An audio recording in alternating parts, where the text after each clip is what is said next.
of Sri Lanka's property market.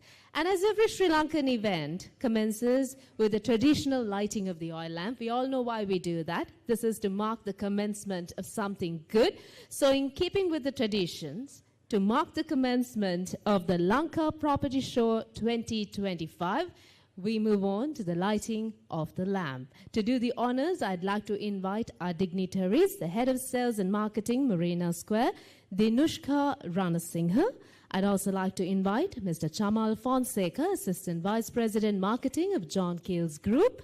I'd like to invite Shiraz Dawood, Country Director, Iconic Developments Private Limited. Hyper Wu, Sales and Marketing Director, Bailey Investment. I'd like to invite Ms. Chintika Varnakula Surya, Product Manager Leasing and Personal Loan Commercial Bank.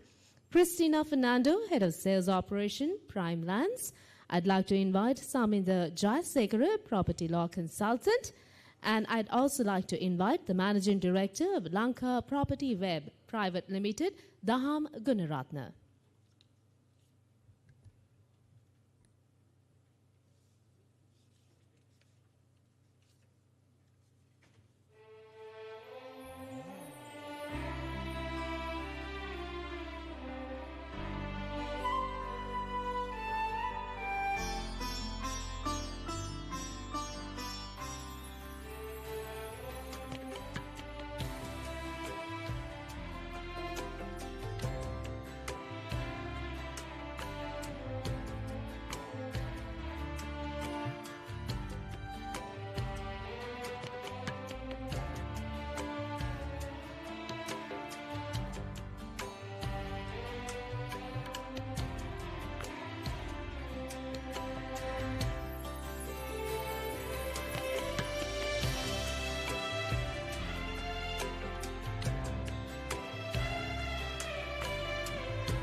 Thank you very much to all our dignitaries, and I'd like to request everyone present here to please rise for the national anthem.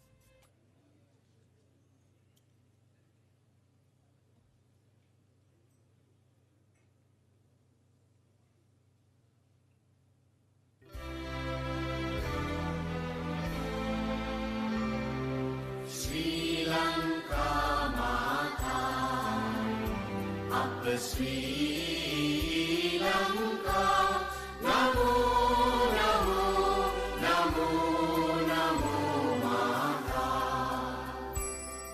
Sundara Siri Barini, Surandi Ati Sobhamana Lanka. Dhanya Dhanaya Nikamal Palaturu Piri Jaya Bhumiya Ranya. Apahata Sapasiri Sata Sadhana, Jivanaye Mata. Pilidanu Mena Apabhakti Puja, Namo Namo Mata. Upper Sri Lanka, Namo, Namo, Namo, Namo Mata. Upave Apavidya, Upamaya Ahadakula Bhakti, Upa Apa Aloke, Apage Anuprani, Upa Apa Jivanave, Apa Muktiya Ubave, Nava Jivana Demini, Nitina Apa Kubudu Karan Mata. Jnana Vidya Vadavamina Ragina Yanu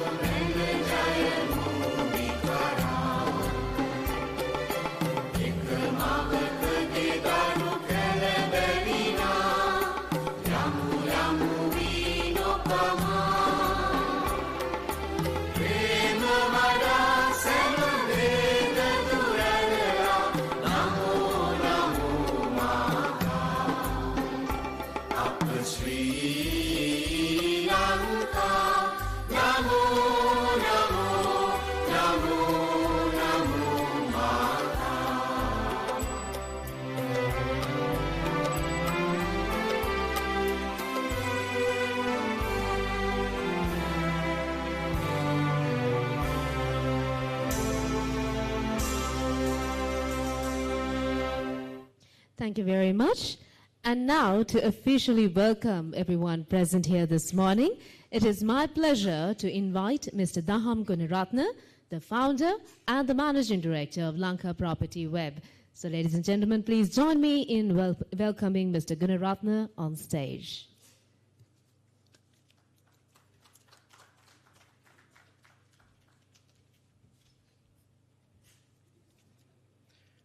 Good morning, ladies and gentlemen. Welcome to the Lanka Property Show 2025. We are very honored to have you all stakeholders in this vital sector present today as we celebrate the launch of the 2025 edition of the Lanka Property Show, the premier real estate event of the year. This is our 9th property show to date, the second time that we are having this as a hybrid event, having pioneered virtual property shows in the region during the last 4 years. You'll be glad to know that we are now live across the globe through YouTube, Facebook, TikTok, and LinkedIn. With this hybrid event, we aim to take Sri Lanka's largest property show to a global audience, showcasing the finest projects and investment opportunities in the country to expats and foreign investors. This increasingly active audience, as reflected in our statistics, plays a vital role in the market. Their involvement is essential for the country's current recovery and future progress. This year, we're introducing a new innovation where viewers can contact us and pose questions while watching the live feed, whether it be for a panel, the legal team, or our buyer and seller assistance team. This is our second event after the pandemic and the economic crisis, and a lot has changed since then. We have witnessed a resurgence in the real estate projects, with approximately 25 new developments launched in the past year, introducing over 2,500 new units to the market. Additionally, many projects that have paused between 2020 and 2023 have now been completed, contributing around 3,600 new units into the market. This epitomizes the positivity in the market shown by both the developers and buyers, as we see an uplift in the market and property transactions completed last year and this year so far. It is under this backdrop that we planned for this show, to showcase the latest and grandest new projects to the world, and to convey the message loud and clear that Sri Lanka's resilient real estate market has not only recovered but is thriving. Our aim is to highlight the dynamic opportunities and innovations within the industry, proving that the future of real estate in Sri Lanka is bright and promising. To extend our reach into new markets, we have been rapidly building partnerships with overseas entities. Our USA-based partners, eMedia Links, are planning to visit Sri Lanka in the coming months with a delegation of real estate realtors from USA and China. Their goal is to gain a deeper understanding of the market and identify projects that can be promoted to their clientele. Our theme for this year has been everything under one roof, where we are able to showcase housing, apartments, land sales, solar, and house construction services at the same venue. Plus, this year, we have 4 banks offering their products to the show's visitors. Banks play a vital part in facilitating real estate transactions, and we appreciate them being here to help the property buyers with their financing facilities. Furthermore, we have aimed to provide as many services as possible to the property buyers and sellers during the next 2 days under one roof. Once again, this year we are delighted to offer free legal assistance to our visitors. This invaluable service is provided by the esteemed industry expert, attorney at law, Mr. Saminda Jayasekara, and his associates. I extend my heartfelt gratitude to Mr. Jayasekara and his team for generously offering their expertise to the public free of charge over these 2 days. And that is precisely what we aim to achieve with the Lanka Property Show series, to showcase the finest projects and most attractive offers to buyers, providing them with superior and diverse choices. Additionally, we are offering all services related to real estate under one roof for the next 2 days, ensuring a comprehensive and seamless experience for all attendees. Since we last met, we've been busy building and optimizing our products and services to better service our visitors and analyzing trends and paths in the market to better educate the public. This year, we are excited to publish our third Real Estate Market Outlook report, offering even more insights and statistics. During today's session, you will receive a comprehensive overview of the report presented by Tamara.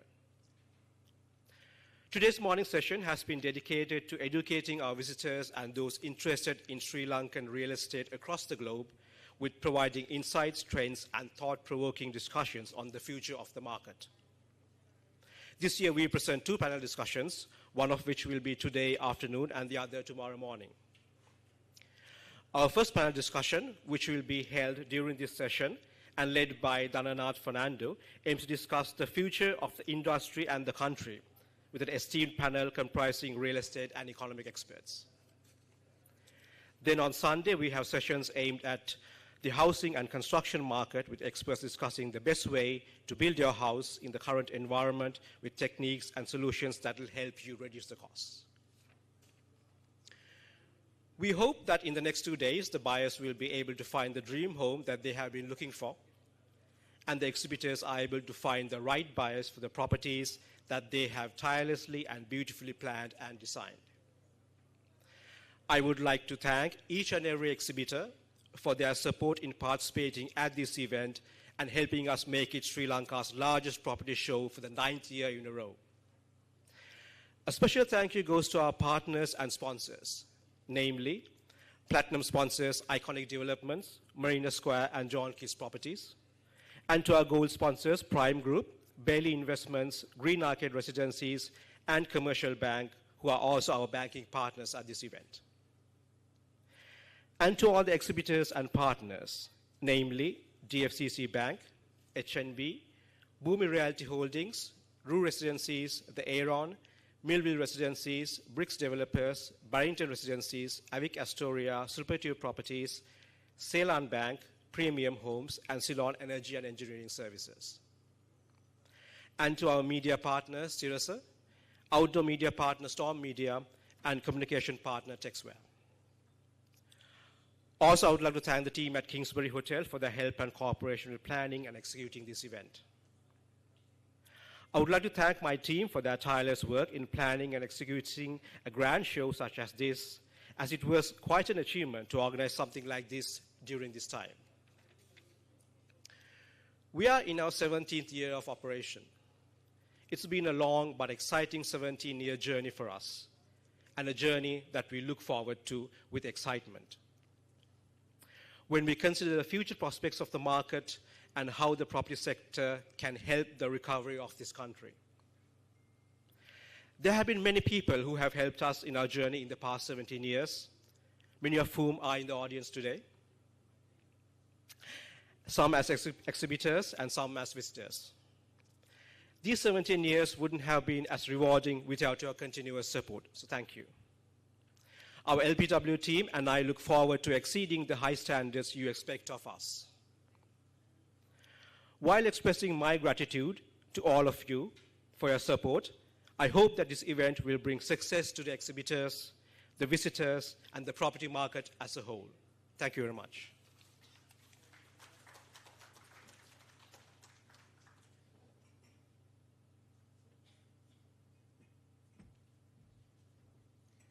Thank you very much, Mr. Daham Gunaratne, for sharing your insights and also for highlighting what this event entails as well for today and tomorrow. And we do have a very interesting panel discussion towards the latter part of the formal event. Up next, we shine the spotlight on our platinum sponsor, Marina Square. Known for redefining urban living, they bring innovation and excellence to the real estate landscape. Please join me in welcoming the Senior Sales Manager, Mr. Delshan Fernando.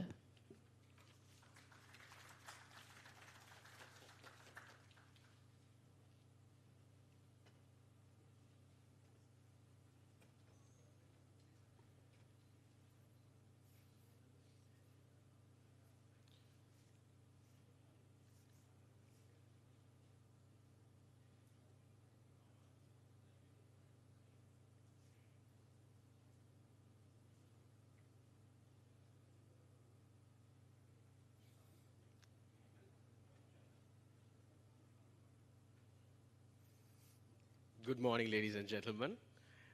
I'm Delshan, and I'm here to introduce Marina Square, Uptown Colombo, to all of you. So let me start with a small video.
I think there was a small issue with the audio, but let's continue with the presentation.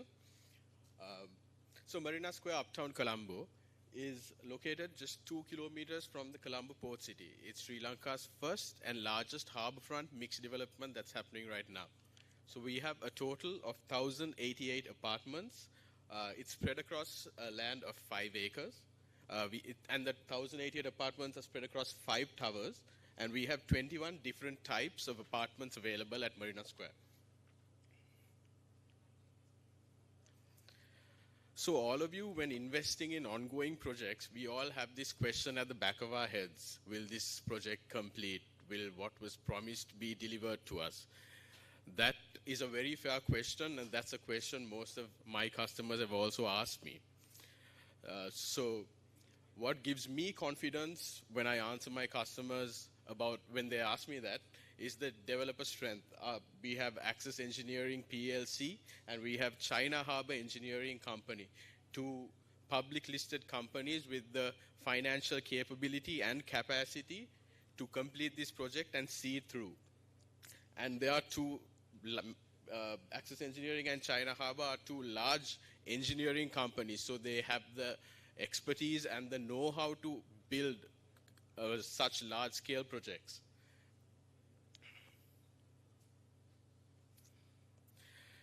And what's the key phrase in real estate, the key catchphrase? It's location, location, location, which is one of the best parts about Marina Square as well.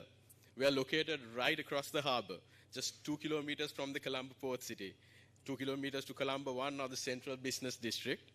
And just to give you an idea of what 2-kilometer scale looks like, it's the distance from Port City to Kolupitia.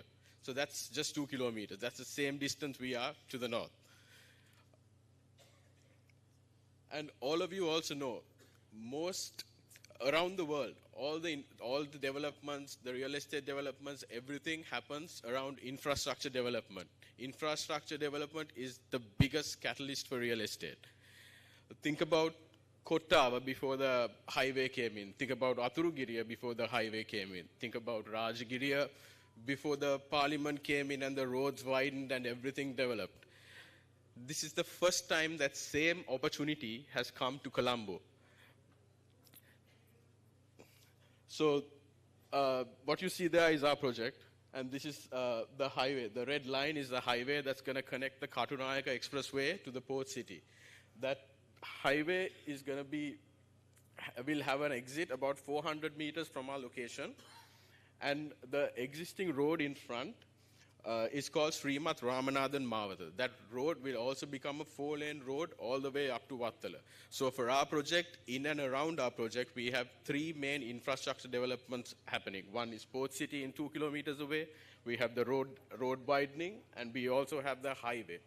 So that infrastructure is going to develop this area really fast, just like all those other areas developed with the infrastructure development.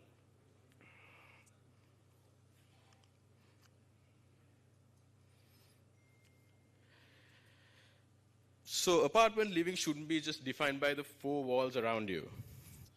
It's a community and it's a lifestyle that will make those 4 walls a home. So at Marina Square, we have done a lot of work to make your apartment feel like a home. So we have 2 acres of open-to-sky gardens that spread across our common areas, plus the rooftops of all the buildings and on the ground levels. We have a wide range of common amenities. So this entire list is the common amenities that we offer at Marina Square. We have a huge swimming pool over 50 meters long. We have 2 acres of open sky gardens, squash courts, table tennis lounge, snooker lounge, function halls, barbecue areas. We also have a small area where you can pitch a tent and camp. Let me show you the floor plate of that. So this is the entire common amenities floor plate. Right there, number 3 is a basketball court. Number 2 is a kids play area. We also have an indoor kids play area. We have function halls over there. We have squash courts. Number 9 is the area where you can pitch a tent and camp. So Marina Square, we have carefully curated a range of common amenities for residents to indulge in. And all these amenities will make you feel right at home. So these are again the rooftops of the buildings, and that's the basketball court, and this is the clubhouse that we have. So now that we've spoken about everything that makes you feel right at home, let's talk about what's actually in your home. So Marina Square, we have picked out all the brands, all luxury brands, to give you a luxurious feel in your home and to give you top-notch products. We have partnered with Demo to provide Tyson Corporation TKE lifts and Siemens switchboards for all the electricity circuitry. We have Panasonic ACs. It's an inverter AC, and it's the top of the line, the latest model. And the first shipment for those ACs came into Sri Lanka just for Marina Square. We have Yale door locks. We have smart digital door locks by Yale. And we also have all the ironmongery provided by Yale. Kohler is supplying all the bathroom fixtures and fittings. We have selected the premium and luxury category of Kohler. We have Hacker kitchens. So that's the #1 German kitchen around the world. We have Beko providing all the kitchen appliances, the pantry fittings, the oven, the microwave, the hob, the hood. So this is basically a list of amenities that we give with the apartments. And something to highlight is that we give a covered car park with every single apartment from 1 bedroom to 4. We also give something out of the ordinary. The washing machine is also included in the common amenities that we give. So this is what the interiors of the apartments will look like once completed. So this is the Hacker kitchen that we will be providing.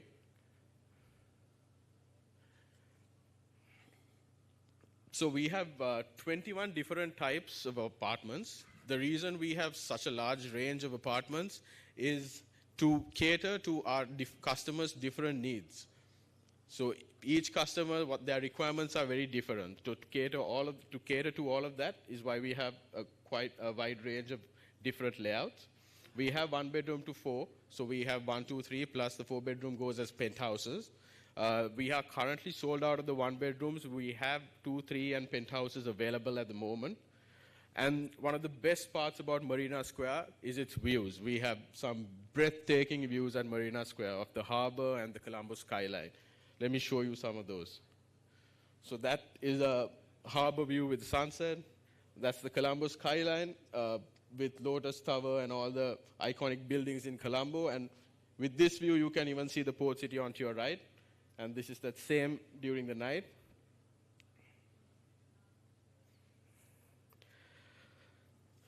Okay, so when you buy an apartment, be it residential or investment, you'll always want your investment to grow.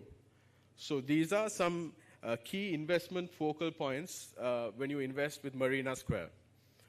So these are the main areas I'll be touching on: the impact of port city, land appreciation, rental opportunities, and capital appreciation. So when we bought this land for Marina Square, we bought it at about $3 million a perch in 2018. Right now, the per perch value in this location, because of all the infrastructure development happening in and around, is about 9.5 million. It's a more than 200% increase in a short span, in about 5 years. That is because of all the infrastructure development that's happening in and around.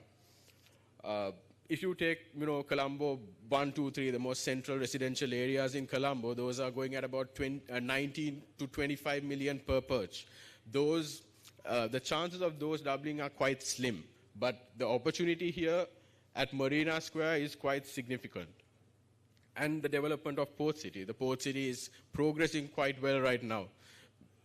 During the turbulent period in Sri Lanka, it was quite slow, but now it has started. There's a lot of projects coming up. They've broken ground for a couple of projects at Port City as well. And the rental opportunities. Marina Square is open to both short-term and long-term rental opportunities.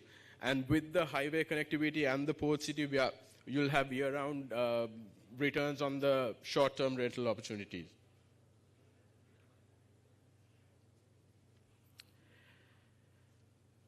So Marina Square, we have 2 bedrooms. Just to talk about the pricing, we have 2 bedrooms starting at about 59 million.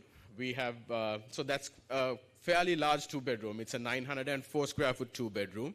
It's, per square foot price comes to about 65,000.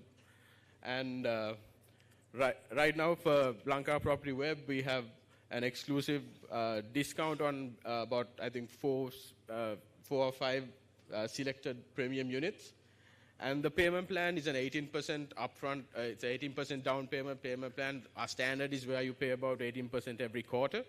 But based on your requirements, we can customize the payment plan as required. So we have completed about 80% of the project. Project is scheduled to complete by December 2025. We've sold about 60%. And we also have a show apartment ready at site to come and see actually what we give. Our stall is on the right side here. We have some products that we are using to finish the apartment, just for you to see the quality and standard of what we provide. We also have a VR setup where you can experience a walkthrough of the apartment as well as the common areas that we have. So this video is basically a project status update.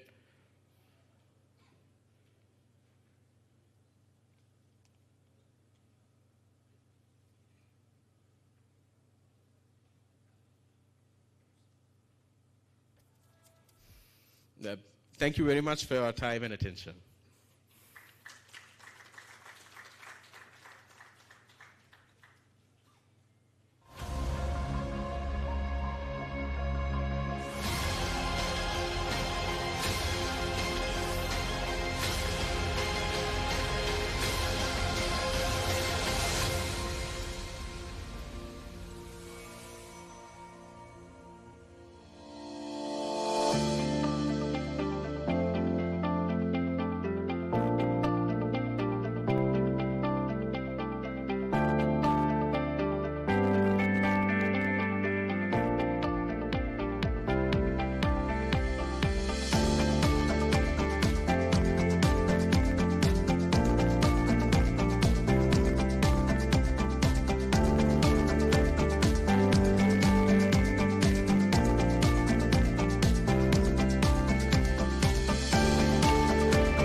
Thank you very much, Darshan, for letting us know what Marina Square has to offer.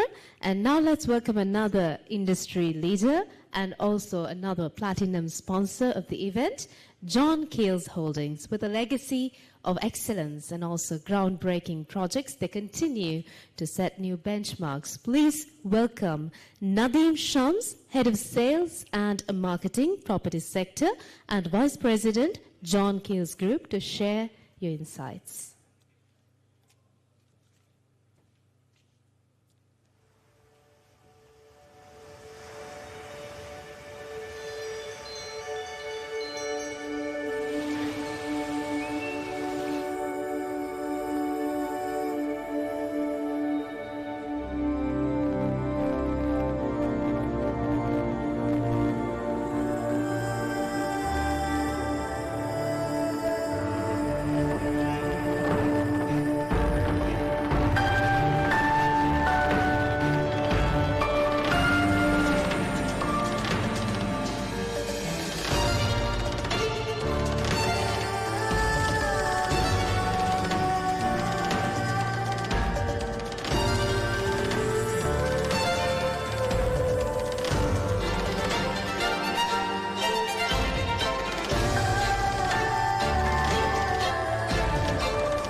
A haven in the heart of the city, where your children can enjoy an idyllic childhood.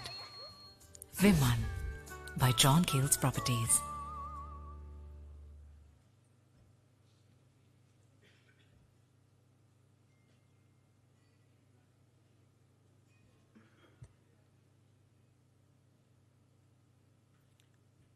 Good morning, everyone. I see some familiar faces here today, and also it's nice to be back here at the Lanka Property Show 2025, and I thank Daham and the team for organizing this event and also getting us on board. So before I get into the presentation on the details of our projects, at a kind of a very high level, I want to give you all an understanding of John Keells. I know most of you are very familiar with John Keells Holdings, with the various businesses that we are involved in. And we would have touched you at some point in your life, maybe an Elephant House ice cream, an Elephant House soft drink. You could have shopped at Keells Super. You would have stayed at one of the cinnamon hotels and resorts either in Sri Lanka or in the Maldives. And the list goes on. We have 70 plus companies and 7 industry sectors, of which the property development sector is also one of the key sectors in the group. So I'm not going to go through this in detail, but I just want to spend a little bit of time just touching on cinnamon life at City of Dreams, Sri Lanka. Sri Lanka's largest integrated project. It's a built-up area of about 4.5 million square feet.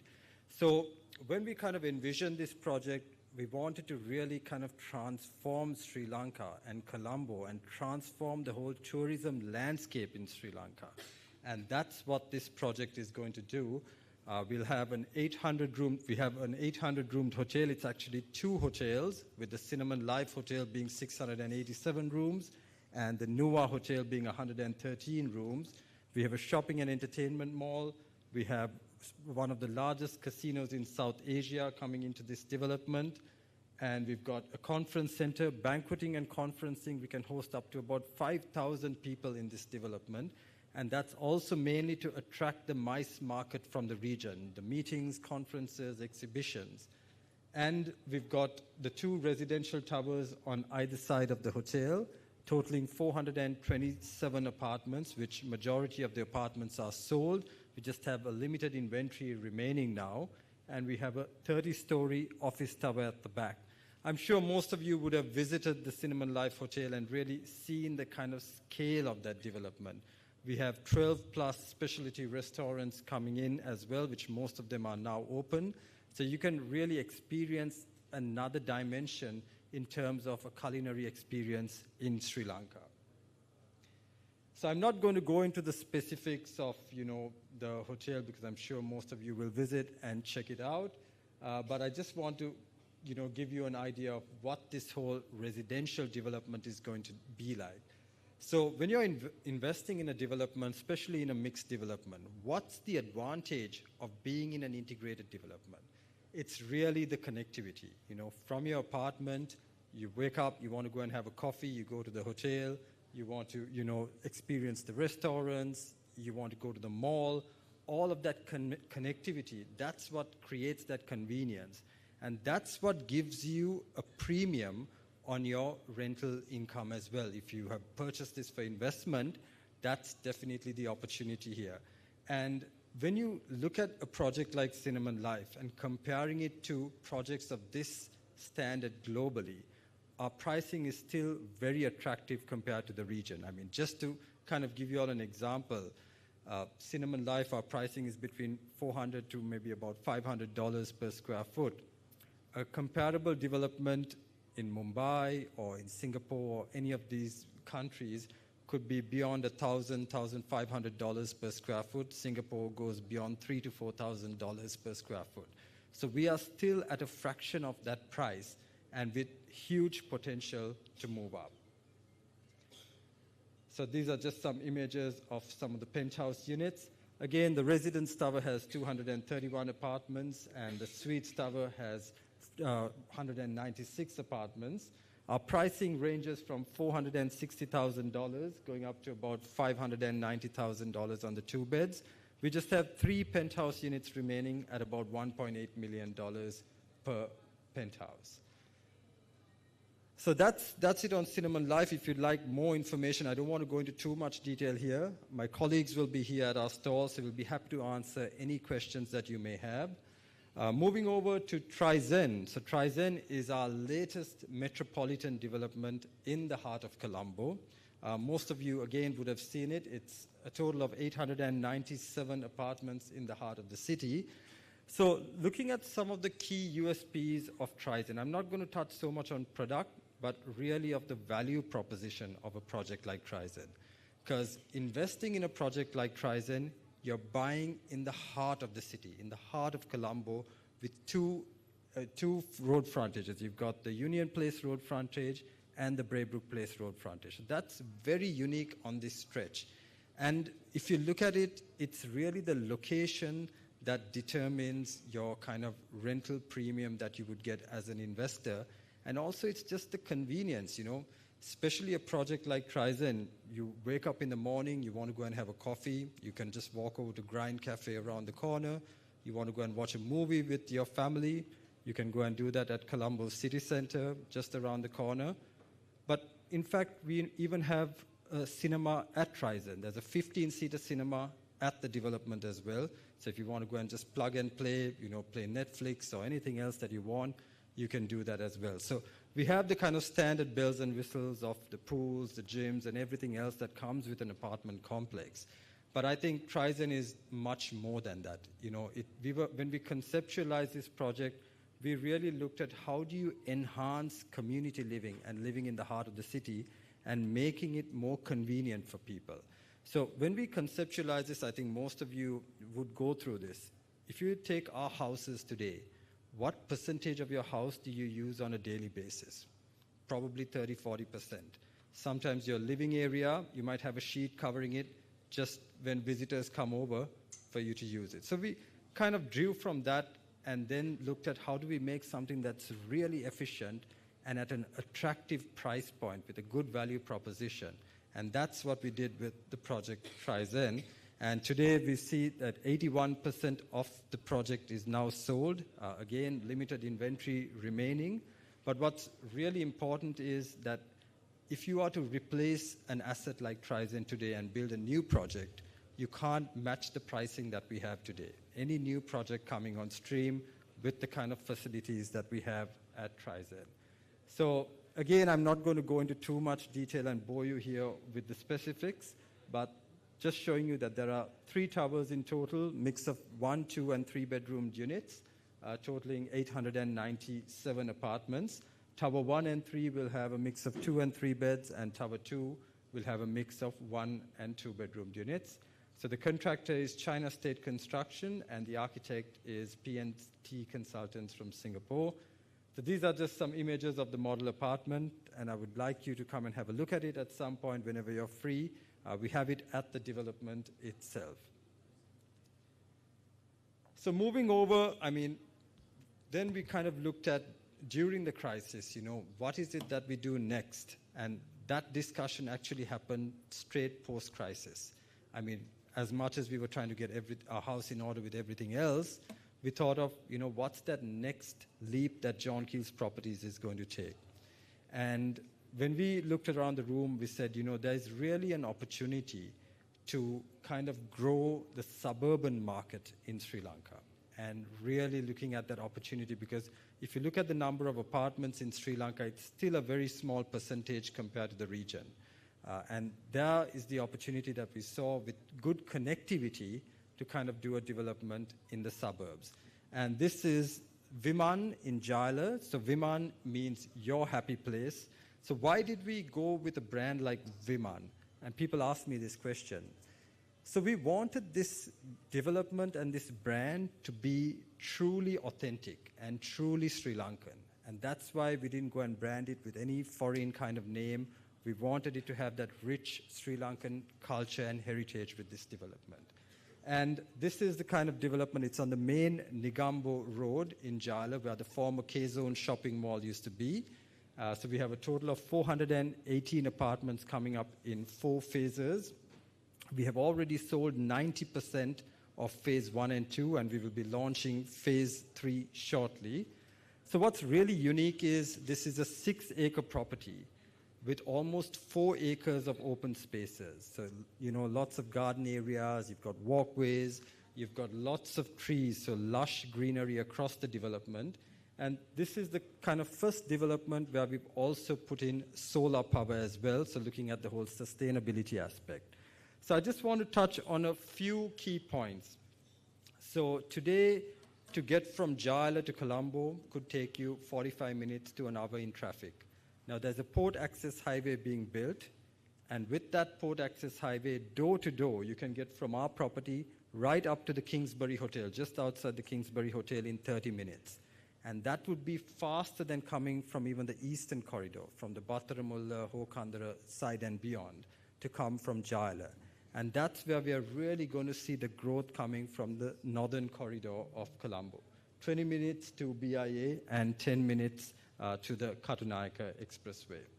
So I spoke about the central location in the heart of Jaila, the whole community experience. So everything comes back to community living and enhancing community experience. And we spoke about the green spaces and the solar-powered homes. And this is kind of the look and feel of this development.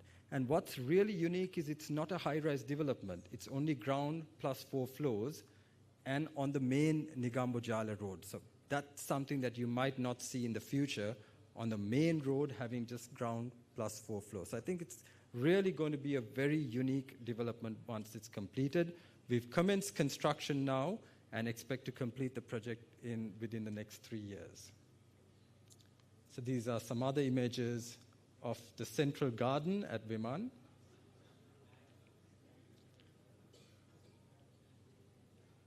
And this is the model apartment located at Vauxhall Street. And I would invite you all to come and have a look at this whenever you are free. Again, I'm not going to get into the specifics of layouts and details because that you can come and get from my colleagues at the stall. So the last project that I'm going to talk to you now is about the Victoria Golf Resort in Kandy. So some of you may have heard of it, some of you may have not. So John Keells, we own and operate the Victoria Golf Resort in Kandy. It's a 500-plus acre property, which is actually the size of Port City when you think about it, at Victoria. And at this property, we have a golf course, which is about 180 acres, and we have some exclusive properties in this location. So it's really kind of enhancing that whole leisure-linked development.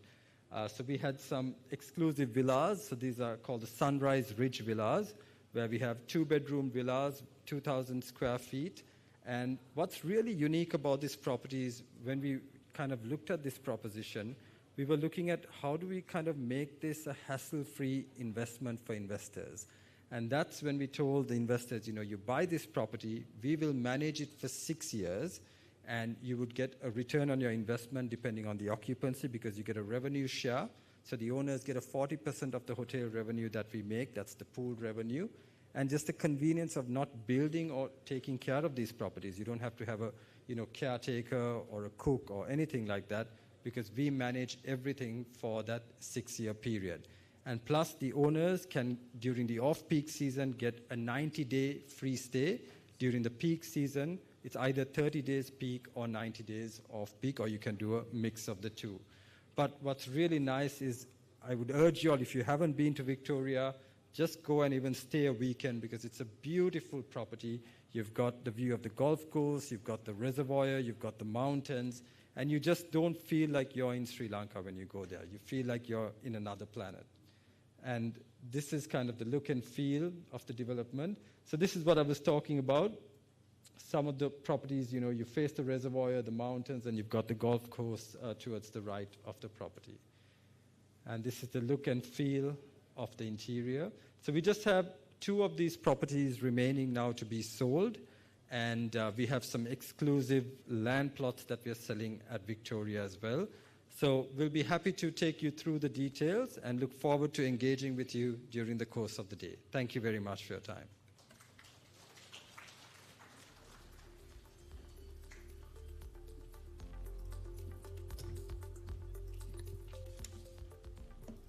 Thank you very much, Mr. Nadeem Shams, for taking us through what John Keells Holdings has to offer for us.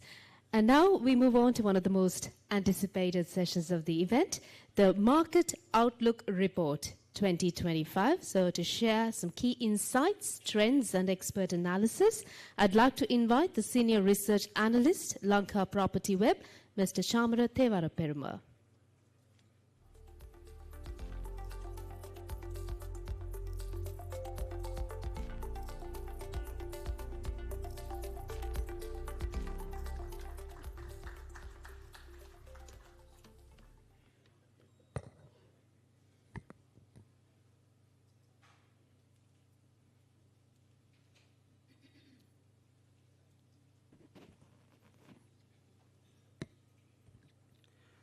Okay, so good morning, ladies and gentlemen. So I represent the Department of Development Consultancy and Research at the LPW, and we have been doing this 3rd edition of the Market Outlook Report for last couple of months, analyzing data, collecting information from various sources.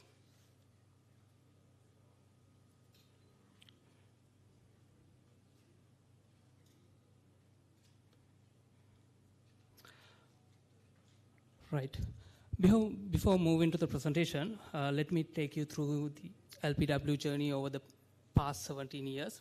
So we established in 2007, and then we upgraded our product and services year by year. And not only that, we partnered up with many institutions to expand our LPW spectrum.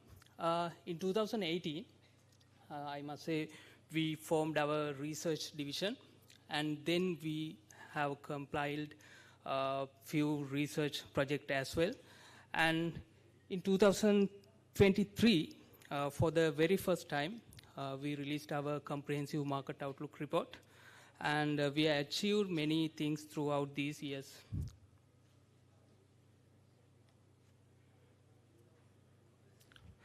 So, as you can see, we are at the number 1 and number 2 property portal in Sri Lanka, which is Lanka Property Web and then house.lk. And since we have been in the market for the past 17 years, we also have an impressive portfolio like this. And we work with all the real estate related professionals like bankers, valuers, developers, agents, and then industry professionals, etc. And also we provide 360-degree services through our team. Right. When it's come to the LPW research team data, our data being used by local and international newspaper publishers for their publications. Apart from that, most of the developers, bankers, universities have been contacted with us for their research requirement and other things. So this is the market outlook presentation that I'm going to present to you. And before moving to the presentation, I must say that this is kind of a hard work to clean the data, eliminate outliers, because in Sri Lanka, we don't have close prices. So actually what we have is asking prices instead of closing prices. So there is no any proper mechanism to display the close prices in most of the properties. So we have done all these analyses based on asking prices.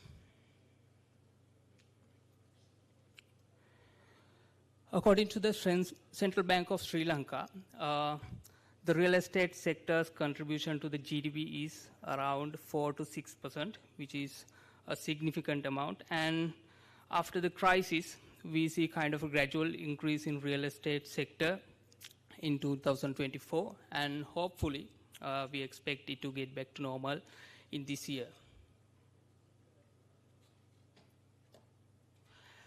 When it comes to the search traffic, more than 70% of the searches are coming from locals, and then again 28% of searches are coming from overseas. These overseas searches are mainly coming from Australia, UK, USA, Canada, UAE likewise.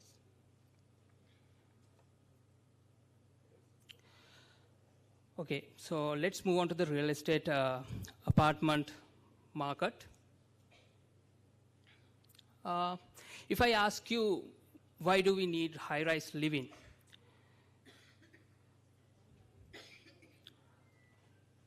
The interesting thing is, Western Province claim only 6% of the land mass in Sri Lanka, but it is home to 28% of the population in Sri Lanka. So that is very impressive fact when we are coming to the real estate market. And then again, when we are coming to the other provinces as well, if you are calculating Western Province, Central Province, and Southern Province, they have 54% of the Sri Lankan population located in only 23% of the land mass in Sri Lanka. Okay, so as you can see, we have showed the apartment supply in the first chart, and it says, according to our recognition apartment data, more than 37,000 apartment units have came into the market by 2024, and we expect another 8,000 plus apartment units to be completed by 2027. and altogether 45,500 apartment units by 2027. And also, according to our survey, 94% of the apartments are located in Western Province, and out of that, 92% located in Colombo district. And other thing is, you can see bedroom combination as follows. 60% of the supply consists of 3-bedroom, and then 20% consists of 2-bedroom, and then followed by 4-bedroom and other types.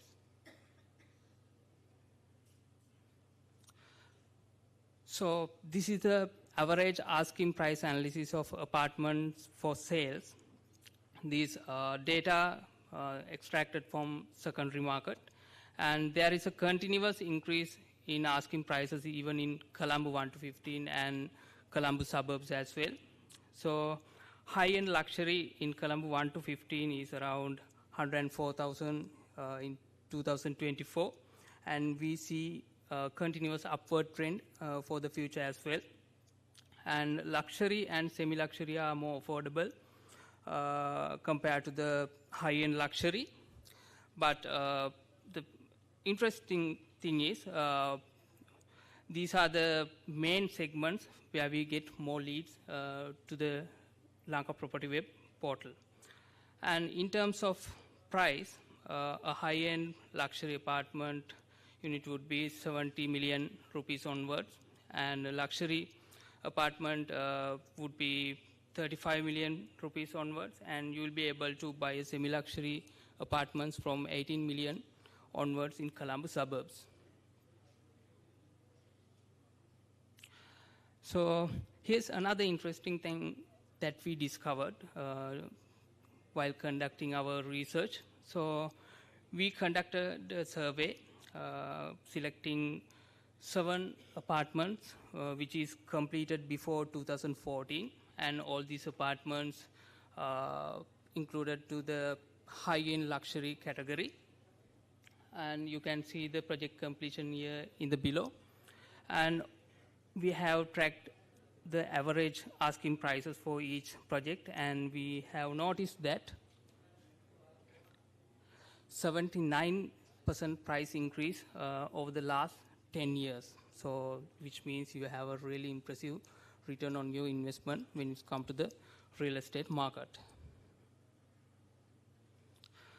So, these are the demanded locations for residential apartments for sales actually.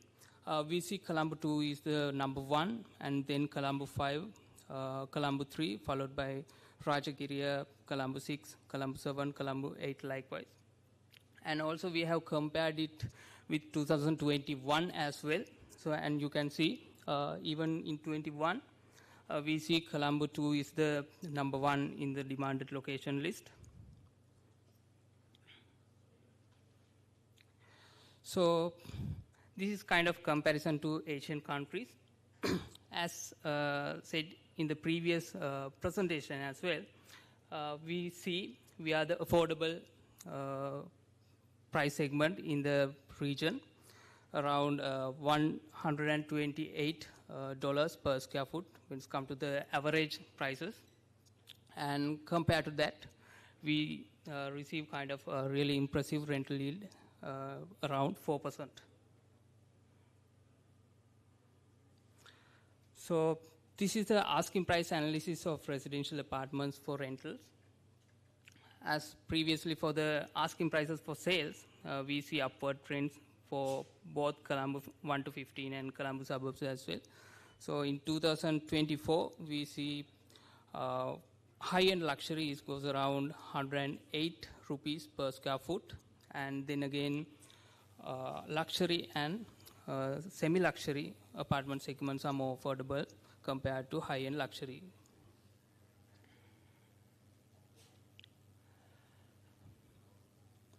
And this is demanded locations for residential apartments for rent. As previously, Colombo 2 is the top of the list, and then Colombo 5, Colombo 3, then Rajagiriya, and then Colombo 7, followed by Colombo 6, Colombo 8, 4 likewise. So we see most of the apartments are located in Colombo 115 area and near to the CBD area. So that is why we see this kind of demand for the apartments. All the apartments are located, since we have analyzed, in near to the CBD. Okay, so let's move to the residential housing market. Before moving to the asking prices, I'll take you through the house construction cost. Okay, so as we all know, during the pandemic and after the crisis, we see sudden spike in construction material prices. And also we have short kind of chart in this slide as well. So most of the construction material prices have gone down during the last year, but compared to 2020, we see huge significant price increase of overall in construction material prices. Okay, so let's move to the asking price analysis of houses for sale. And compared to apartments, we see kind of significant price increase in houses compared to apartment. And even in Colombo 1 to 15 area, last 2 years, we saw kind of upward trends. And we see that upward trends will go around for next couple of 2-3 years as well. And when it comes to the Colombo suburbs, we see prices kind of stagnated in the market, but we see, according to our forecasting, prices will go up. And the other chart shows the demanded locations and when compared to 21 and 24. And you can see most of the suburbs areas came to the top 10 list, like Bathramulla, Nugegoda, Malabe, Talawatukoda, Dehiwala likewise. Most of the residential area have came into the top 10 list.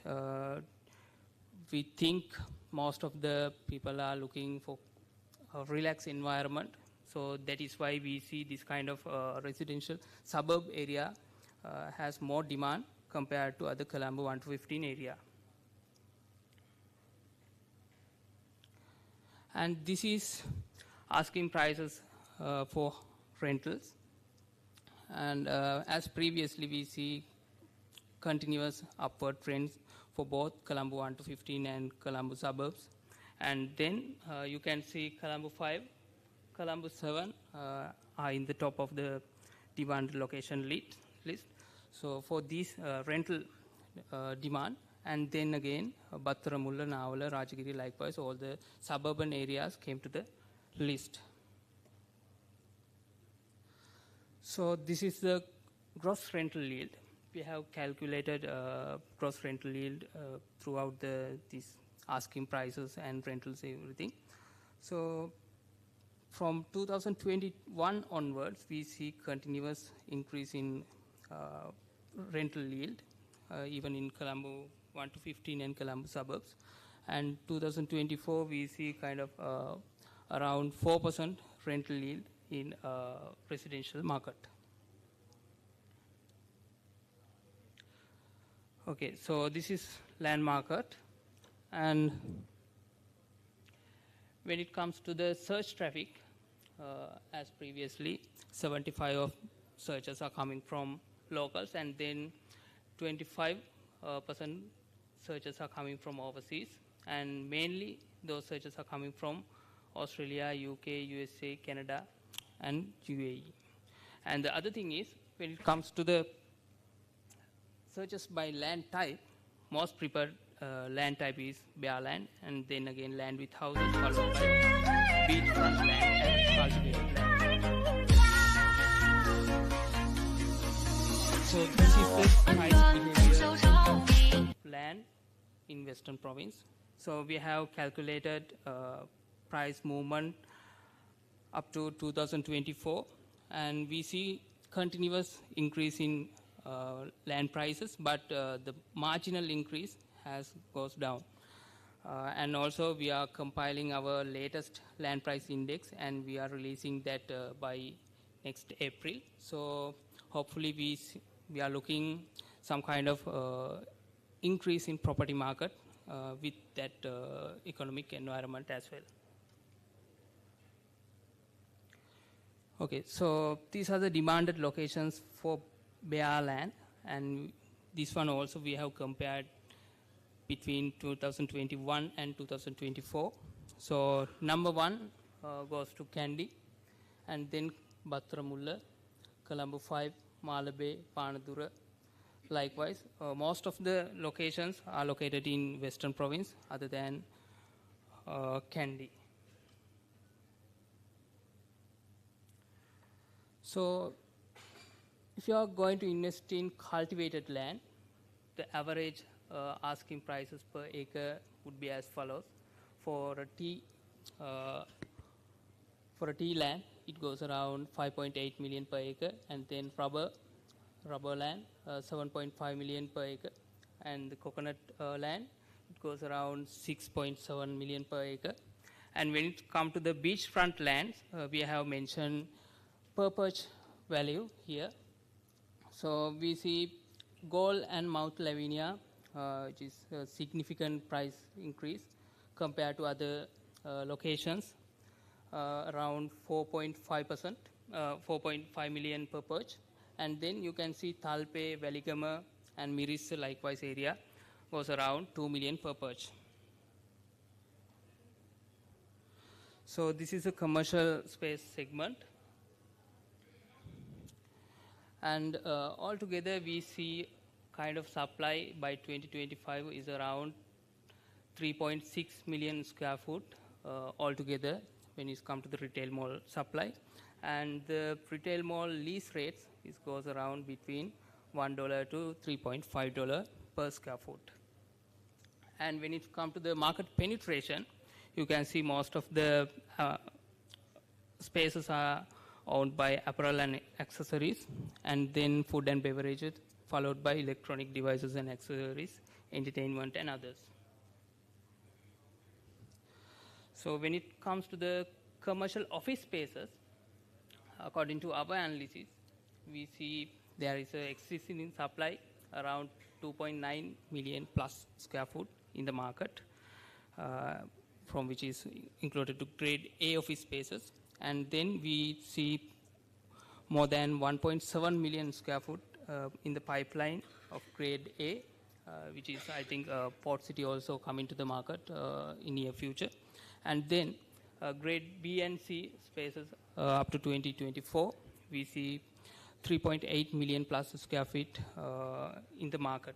And grade A office space lease rate goes around 1.6 per square foot plus service charge. Okay, ladies and gentlemen, this is the outlook to 2024 based on our analysis. So we see kind of around 4% price increase in apartment market in 2025. And then again, rental yield will be around 4%. And also land prices will be increased by around 5%.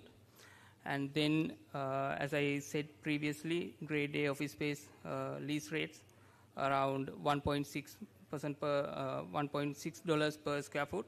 And then grade B office spaces, you will be able to get it around $0.5 per square foot. And retail mall rates around $1 plus onwards.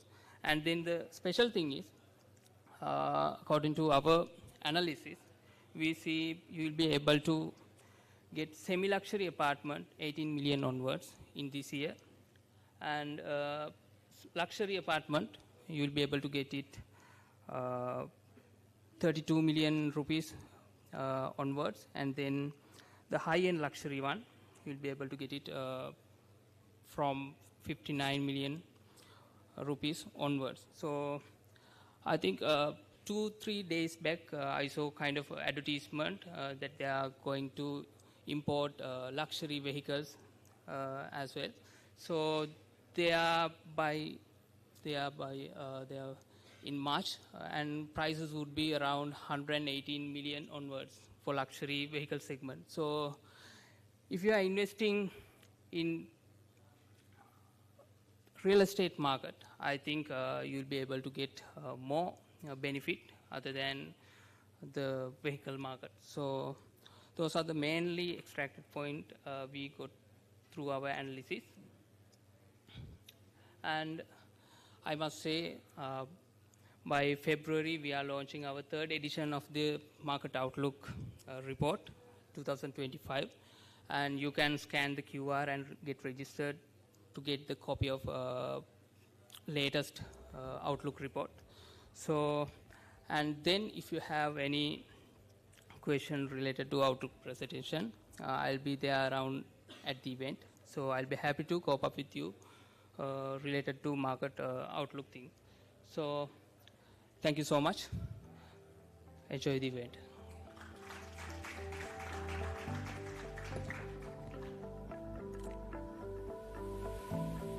Thank you very much, Chamara, for that very informative, detailed market outlook report for the year 2025. Next, we bring to the stage names synonymous with elegance and luxury. Another platinum sponsor of ours, Iconic Galaxy. With world-class developments and visionary projects, they are definitely transforming the skyline. Join me in welcoming the General Manager, Sales, Iconic Developments Private Limited, Mr. Tuan Yasir Osen.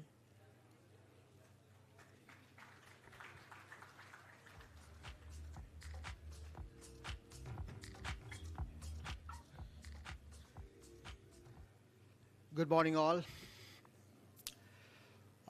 Glad to be a part of Platinum sponsor at Lanka Property Show 2025 as a Platinum sponsor.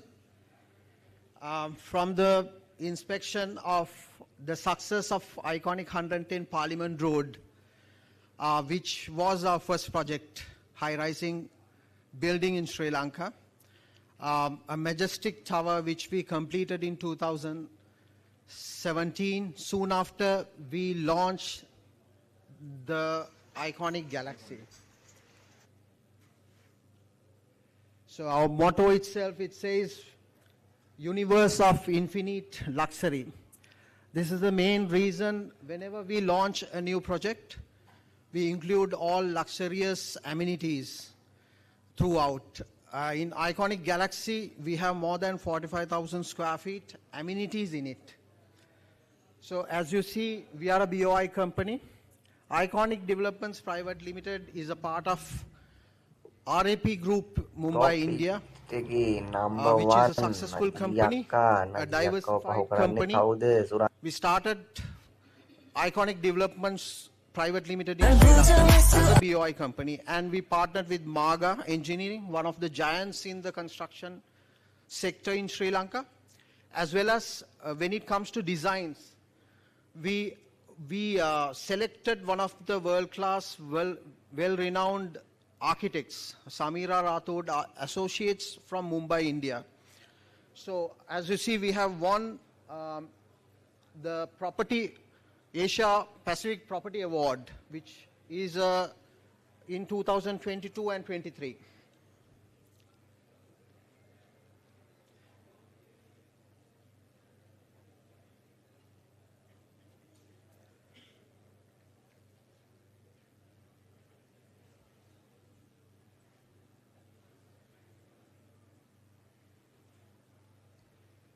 So when it comes to connectivity, as you see, Rajagiriya is a growing area when it comes to investments as well as residential. Most of the people, they look to a green, eco-friendly environment, especially Rajagiriya, which is located in a pleasant, beautiful nature of environment, surrounded by the lake, Devanavoya, as well as, which is very close to Colombo 7 and 8. Convenient, and all the amenities are well, placed, and not only that, price-wise, it's very competitive. Most of the customers who prefer attractive price when it comes to buying an apartment in Colombo. So Rajagiriya is one of the top searchers. As he said, according to the statistics, one of the fastest searched area in the country at the moment. And that's why most of the high-rising commercial, residential towers are coming up in Rajagiriya for the last 3 years.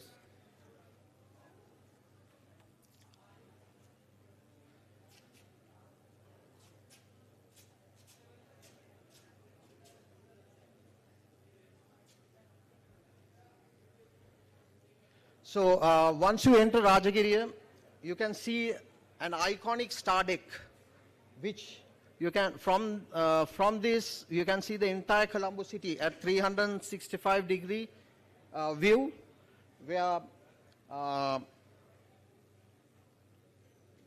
you can, entirely Colombo city can be observed.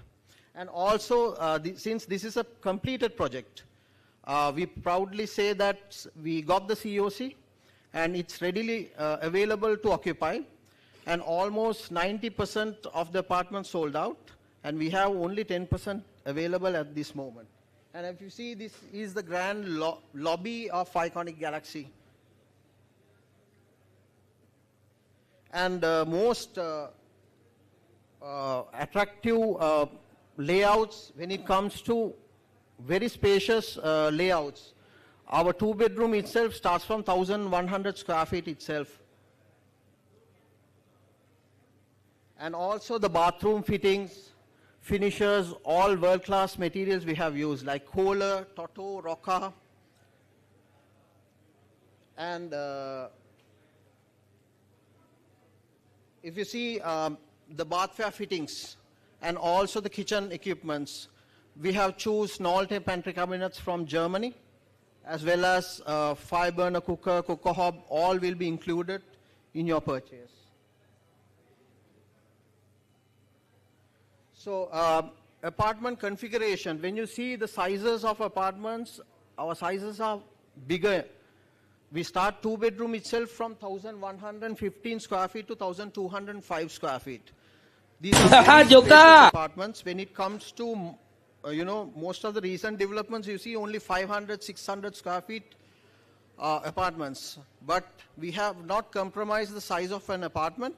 We start itself with 1,115, where it goes up to 4,855 square feet even, bigger apartment types. As you see, the 3-bedroom itself, 1,580 square feet to 1,745. And 4-bedroom, we have 2,180 square feet to 2,410 square feet. And not only that, we have the 6-bedroom options as well, 4,755 square feet and 5,087 square feet. And most importantly, why people choose Iconic Galaxy? Because of the amenities what we have. We have 40,000 square feet, specially designed amenities. When it comes to even at the rooftop, which is a beautiful rooftop with garden spaces and also with a star deck. You get the rooftop observatory, where in the star deck we have placed 2 high-definition telescopes where you can see the star glazing at night. And not only that, every family's an important need at the moment is a library for their kids' education. So we have a library as well as a swimming pool. We have 2 swimming pools. One is a kids' pool and an adults' pool. And not only that, we have a kids' play area, indoor kids' play area, and also outdoor kids' play area. And indoor games, where it comes to table tennis, squash, also football, carom, chess. You can enjoy all your games.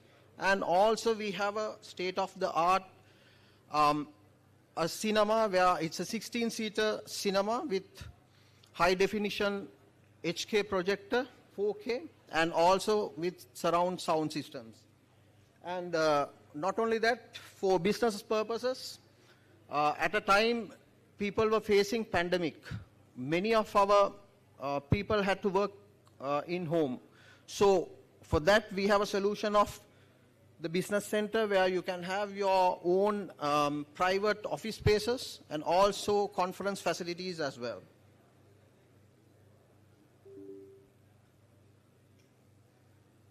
So for the gymnasium, we have the state-of-the-art gymnasium facility, which is covered all the equipments and also fitness trainers. As you see the squash court, it's international level squash court, which you can enjoy the game. And this is the glimpse of our swimming pool complex. And not only that, for the little ones, mostly the apartment complex where you get kids to play. You know, you don't have a kids segregated area to play, but we have a rooftop, well-maintained play area. And also for kids to play inside, toddlers area as well, which is regularly sanitized and cleaned, and it's also safe and enclosed. And not only that, many people, you know, for their lifestyle needs like salon, you get the spa, and also, as I said earlier, the cinema, and the indoor sports, and the library. These are essential needs for day-to-day life when it comes to apartment living. Library, and the rooftop cafe, which it's a beautiful view. Basically, it's surrounded with the lake, the Yavannaoya, and also one side of the view you can see the even Sripada, the glimpse of Sripada in the morning, and one side you can see the entire Colombo skyline. And why people prefer Rajagiri is one of the, it's an eco-friendly environment where one side is bird sanctuary, peaceful living.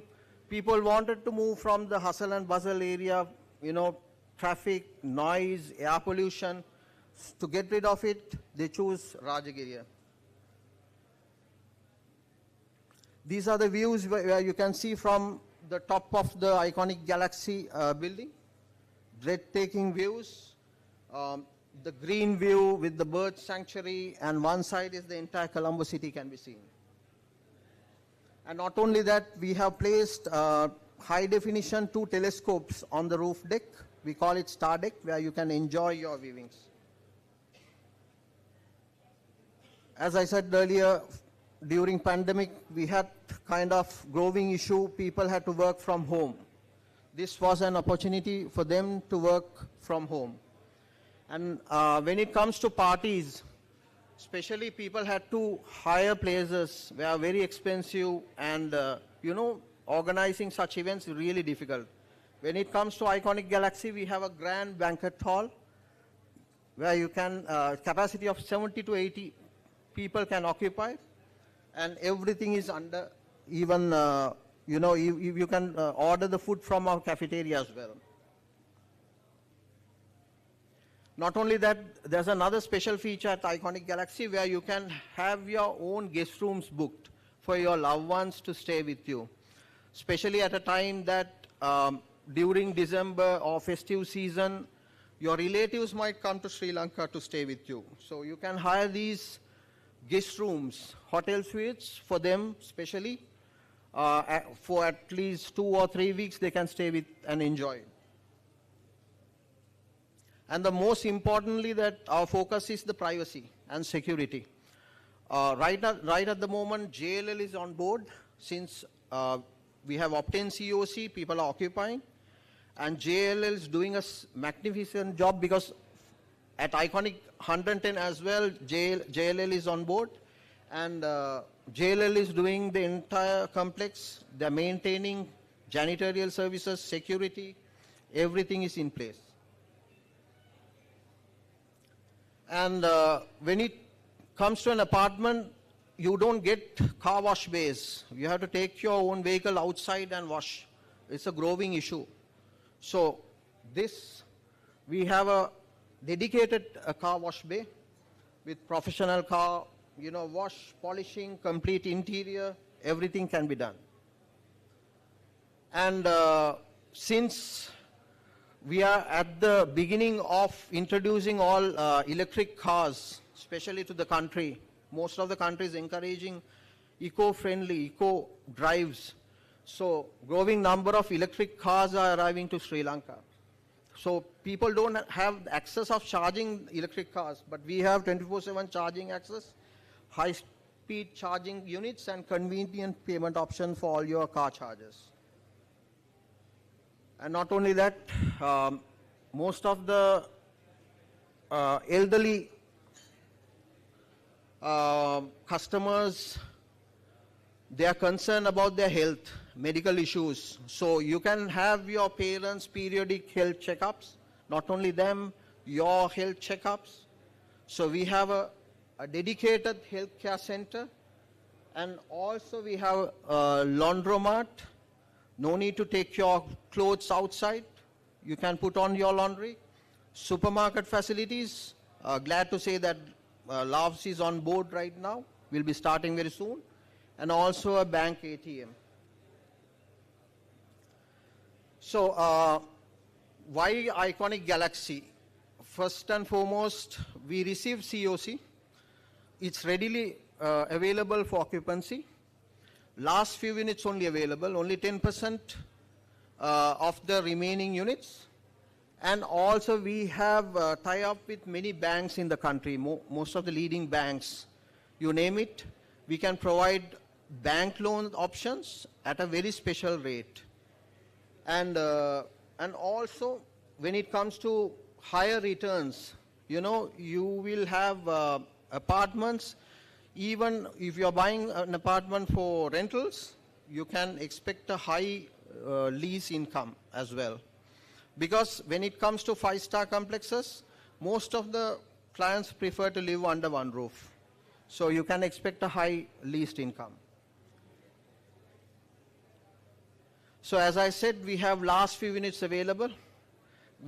My colleagues will help you to get your reservations done. And we are running a special offer at LPW show. You can obtain that special price as well. And also if you wanted to have viewing, you can come to our stall and get registered, get the special deal, and also we can arrange you the viewings as well. So thank you very much for this opportunity. Have a good day.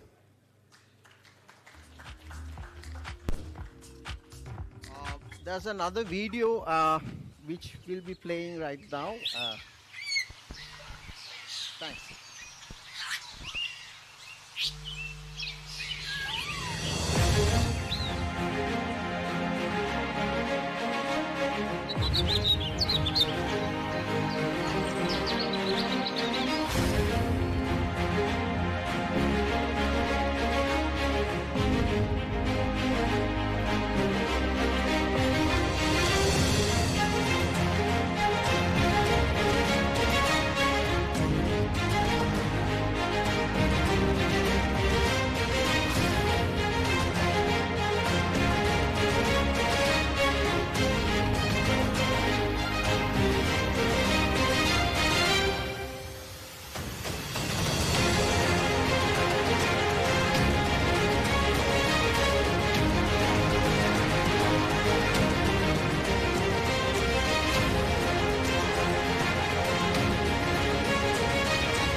thank you very much, Mr. Tuan Yasirasan, for sharing what iconic Galaxy has to offer. And now we turn our attention to a project that is redefining Sri Lanka's future, which is the port city Colombo, a game changer in urban development, and this is a vision coming to life.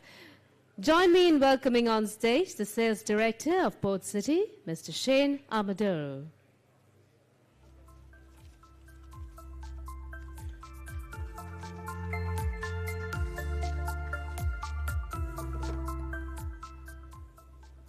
All right, good morning everyone, and thank you very much for that awesome introduction, and obviously for Lanka Property Web for organizing this amazing event. I think we're all believers that real estate will be one of the main drivers of the growth that is to come in Sri Lanka. We're slowly moving on from a recovery process to a growth. So real estate's definitely one of those. And Port City will be one of the key developments which will drive this demand and bring further attention towards this sector as well. So before we get started, before I get started with the presentation, I'd like to play a short video which gives a macro overview of what Port City is, and from then I'll just kind of get into the steak and the beans. Please.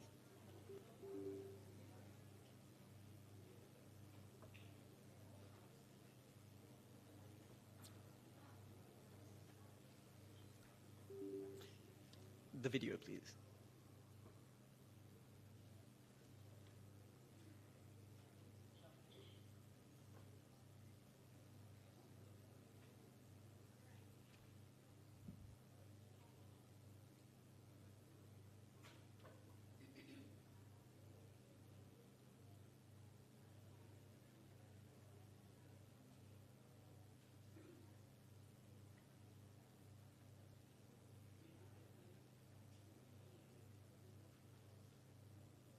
That's the beauty of technology. It never works when you need it to. But we got it going on. Let's do it.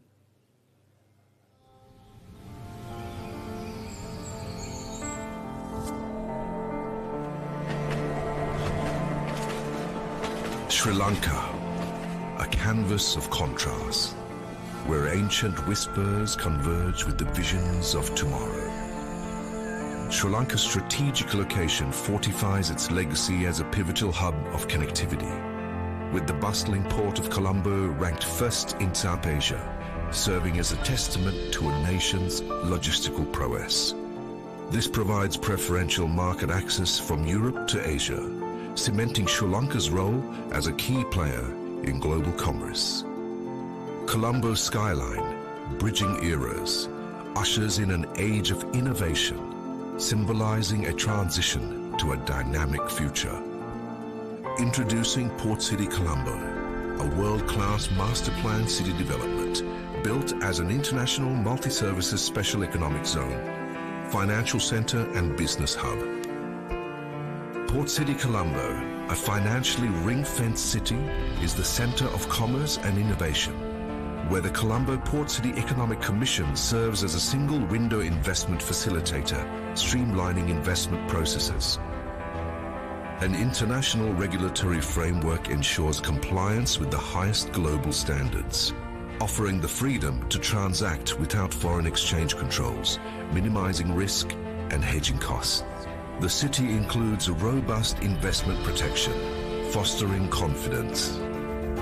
Green Channel visas valid for up to 10 years for investors, their spouses and children facilitate easy entry, fostering a diverse and innovative community. Port City Colombo is ready for vertical development, with its complete infrastructure, including strategically placed substations and a comprehensive utility network, ensuring reliable power and essential services across the entire city. Its groundwork supports residential and commercial projects, offering a solid base for high-rise and mixed-use buildings and complexes. Efficient administrative services and an international commercial dispute resolution center ensure swift, fair business resolutions. Employees in Port City Colombo benefit from 0% personal income tax and remuneration in foreign currency. Businesses of strategic importance enjoy over 25 years of tax holidays, No corporate income tax, sales tax, or border tariffs, promoting growth within a comprehensive business ecosystem. Port City Colombo redefines urban living with its master planned cityscape designed for comfort and luxury. Exclusive villas, a yacht marina, the Colombo International Financial Center, an integrated resort and a convention and exhibition center, and a pioneering duty-free retail offering complement luxurious apartments and green spaces, offering a blend of sophistication and peaceful tranquility. The city includes top-tier education and healthcare alongside the entertainment. ESG principles are central to this special economic zone, ensuring a legacy of environmental and social responsibility. Port City Colombo is sculpting a landmark of regional significance and global appeal. It's where ambition and opportunity converge to forge a realm of infinite economic potential, heralding a new era with a singular vision. Invest in Port City Colombo.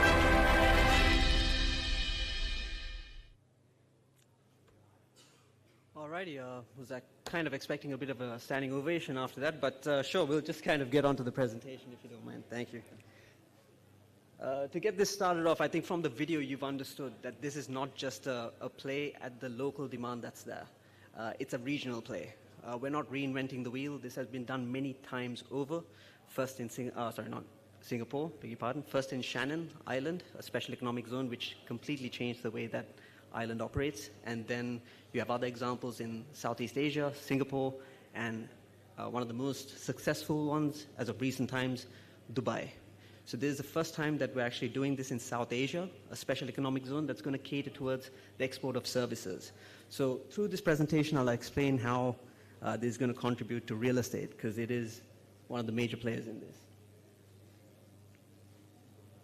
All right. So, yep, this is the regional play. As you all know, Sri Lanka, strategically located south of India. We can cater towards a population of close to about 2 billion just from the region that is South Asia. India has been growing at a staggering rate. So we have this opportunity where we can be the Singapore to what Malaysia is. So that's the kind of appeal that Sri Lanka has, and that's what we're catering towards. And this is further supported by other things like market access. See, at the end of the day, Sri Lanka is your cool, friendly, happy cousin. Everyone gets along with each other. We get along with India, Pakistan, Bangladesh. And then on top of that, we have this amazing talent, which is the people of Sri Lanka. Very highly educated, hardworking, and young as well. So if you're trying to set up a business in Sri Lanka, it really makes sense. Furthermore, it's also to do with the language. English is one of the main languages within Sri Lanka, so if you're setting up a regional headquarters or cater towards a wider region, whether you're a LBO, a BPO, or something of that form, it's very easy for international businesses to integrate. The quality of life, don't have to kind of stress too much on this. We bring something else to the table. Sri Lanka's got nice beaches, some of the best weather, food's also phenomenal, people are very friendly. So these are things that people really look for when they're moving towards or looking at entering a new country. So as for the project, we have in total, as you know, it's a reclamation project. The land that we're on right now at Port City did not exist about 6-7 years ago. It's a reclamation development. What we have done is reclaim 269 hectares from the ocean. That's about 2.7 kilometers square, or about 660 acres. And about 1/3 of it, we've kept it for open spaces, parks, large roadways, pathways, and things like that, because we really want it to be a place where you can walk, you can be part of the community, you can really embrace the neighborhood that you're in. Other than that, we've dedicated about 2/3 of it, or 178 hectares, is what's actually the marketable leasable lands. And in totality, Port City will actually require about $15 to $16 billion to develop it to the city that we actually have in terms of vision.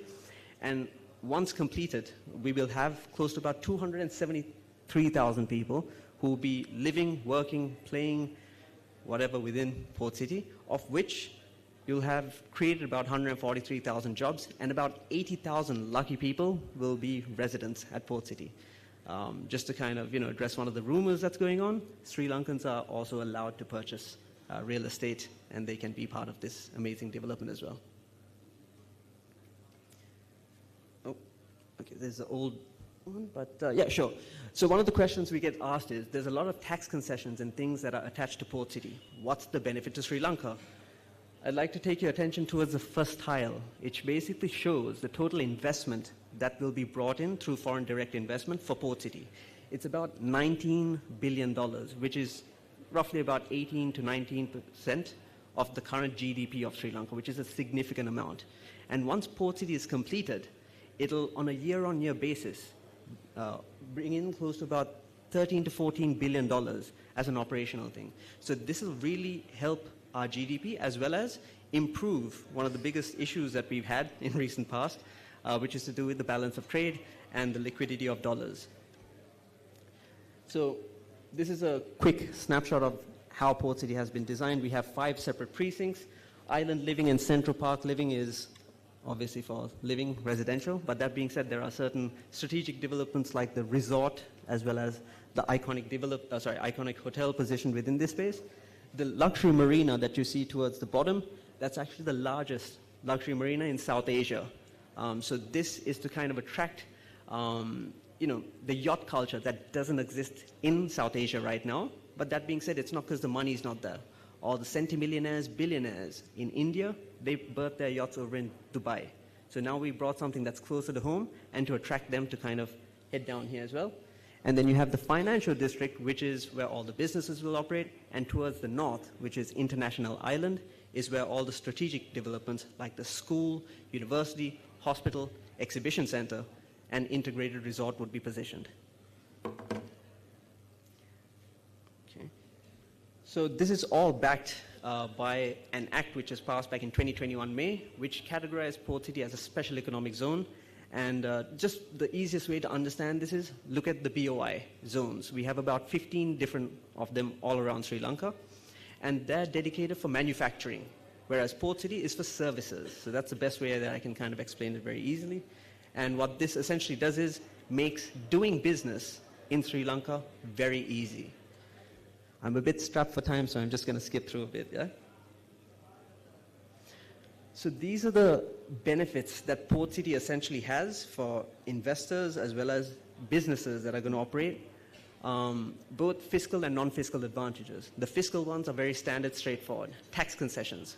So if you're a developer at Port City, you will be provided a tax concession of 0% on your corporate, your sales taxes, dividend taxes, and border tariffs for 25 years, and a plus 10 for a further 50% of, it's a concession rate. So the idea behind that is we want to attract large developers from overseas to now look at Sri Lanka as well because of these concessions. And those concessions are extended to the employees as well. And that's not for a limitation of 25 years, but for a perpetuity. So if you're employed in Port City, you get that massive benefit. And the question that we get asked constantly is, are Sri Lankans allowed? Absolutely. One of the other main features of this, and that's going to drive the real estate, is essentially bringing these businesses on, and that trickles down to other things like retail and residential demand as well. And I'd like your attention towards this green channel for Visa. So essentially what that is if you're investing in Port City, you would be entitled to a visa for 10 years, and that's extended to your spouse as well as your immediate family. So the benefit of this is we're just kind of, I would say, taking a page out of Dubai's book, because what they learned is with the turmoil that's happening within their region, they always benefit. And what we want to do with Port City is, if you look at the wider region, there are some inconsistencies and unfortunate situations, and we can actually thrive from that because we can bring them in, the entire family, and then all of a sudden you have this FDI, we have this wonderful community of people from all over the world supporting and believing in this project as well. And that's the idea behind that. In addition to that, we have economically ring-fenced Port City. So you have foreign currencies that you must operate in. So thereby, all the assets that you have within Port City are not susceptible to the depreciation of the Sri Lankan rupee. Unfortunately, I'm strapped for time, so I'm just going to skip over. But anyways, I'll be around. So if you guys want to have a chat, I'd love to. So as I mentioned, we have 178 hectares, which is marketable leasable lands. That's been split into 74 land parcels. So the colors that you see behind, those represent different types of developments. So the whitish yellow ones that you see scattered over here, those are the residential. The red color ones that are concentrated over here, those are commercial. The purplish blues that you see scattered in 4 different places, those are the hospitality. So essentially what we have done is, it's a truly master planned city development, which was actually designed by Saberna Jurong from Singapore. So we worked with some of the best in the world to come up with this idea. And the basis of this is to create a city that works. You have schools, universities, hospitals. It's a true township development. And the infrastructure is world-class that you can compare with Singapore as well as Dubai. And if you don't believe me, you can go check it out yourself. And it's essentially at that level. But what Port City is trying to do is, I would say it's to kind of make Sri Lanka boring, structured. But if you want the madness and the beauty that is Sri Lanka, Colombo is just literally across. You can walk across. So you have the best of both worlds. You have the formal kind of structure that is Singapore, Dubai, and so on and so forth, and you have the beauty that is Sri Lanka as well. So the construction progress, I'll just keep on. So in terms of where we stand right now, we're moving from a horizontal development, which is a reclamation, breakwater, all those kind of boring stuff, to vertical developments. So you will see now a lot of construction taking place where you'll have buildings propping up. So in fact, this year, 3 weeks ago, we broke ground on 3 developments in the marina, and we anticipate to break ground close to about 6 other developments within the course of this year.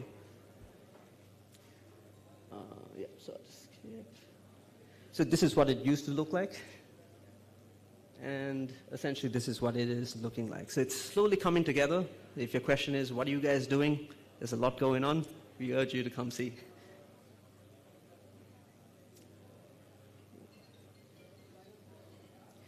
So I hope that you guys have actually seen some of these and actually visited. We have the first downtown duty-free in South Asia. I know if some of you guys have stepped foot in there, you might say, oh, it's a little bit small. That's because it's a bit of a tester. It's about 40,000 square feet that we've constructed right now because the regulations are there. But that being said, the master plan and the idea is to build a downtown duty-free, which is going to be about 200,000 square feet. So essentially, in terms of sizing-wise, it'll be slightly smaller than Colombo City Center, if you want to kind of understand that. And we also have about 120,000 square feet of commercial real estate that's going to come live by March of this year, and it'll be basically ready for occupancy in April. So as I mentioned, we have an international university. It's Flinders from Australia, so now you don't have to send your kids all the way down there. You can actually have them much closer at home with a similar culture. The International Hospital, all 3 of these projects are set to break ground within the course of this year. Colombo International, our president to China, it's from a grant, so we anticipate to break ground on this development as well towards the 3rd quarter of this year. So yeah, at the end of the day, we work with a lot of partners, international, local, and we're truly trying to create a city that can really propel Sri Lanka, and not something that's just ready right now, but be future ready. Thank you very much for your time. Cheers.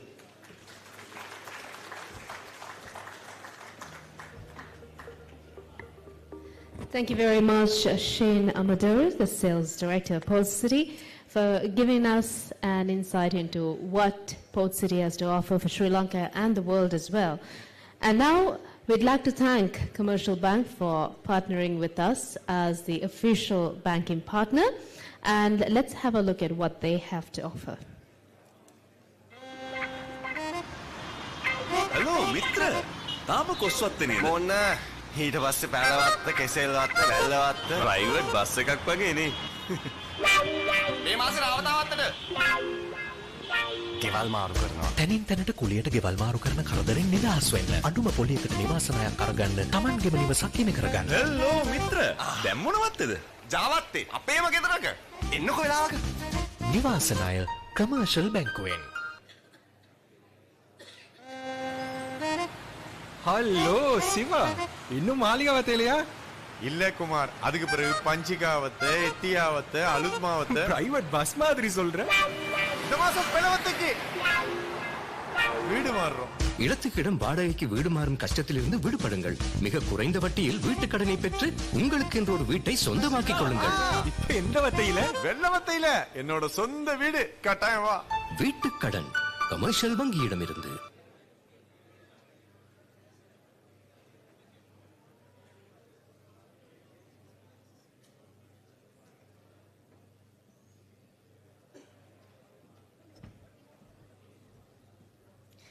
And now I'd like to welcome our gold sponsor, Bailey Investment, a company dedicated to innovative investment solutions and real estate excellence. They bring exciting opportunities to the market. So join me in welcoming the Sales and Marketing Director, Mr. Hyper Wu, on stage.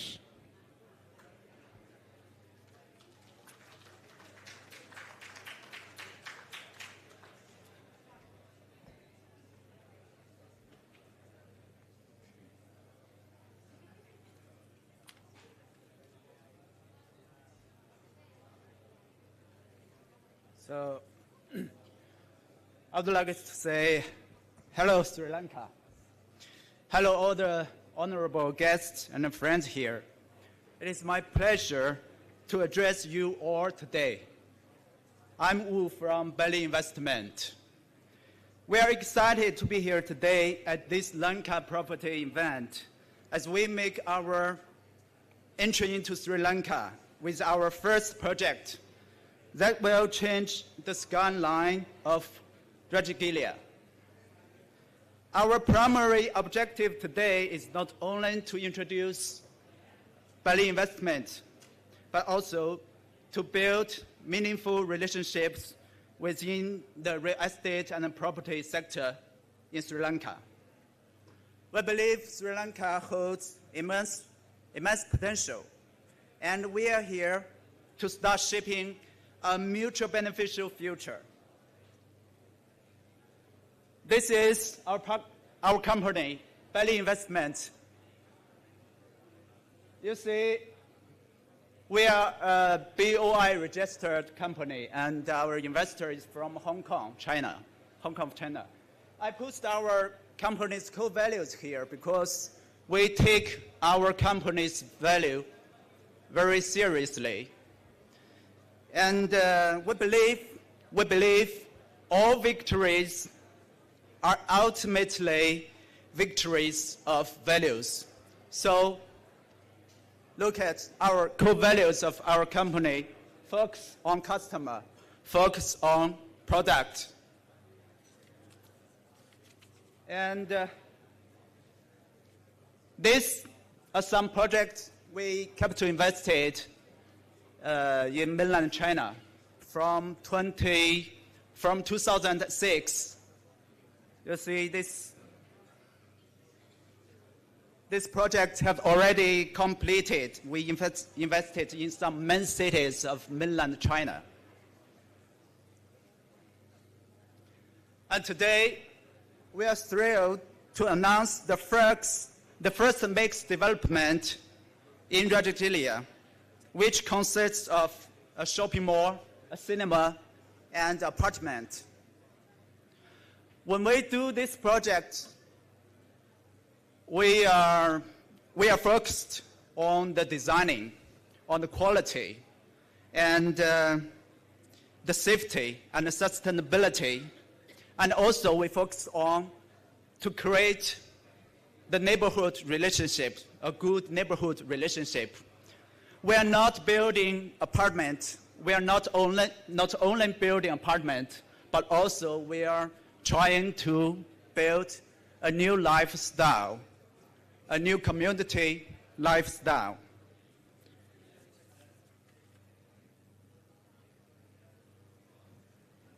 So this is the location of our first project here. It's located in Rajagalia, the fast developing area. And our project will be a new landmark and a new center between Colombo City and Corte.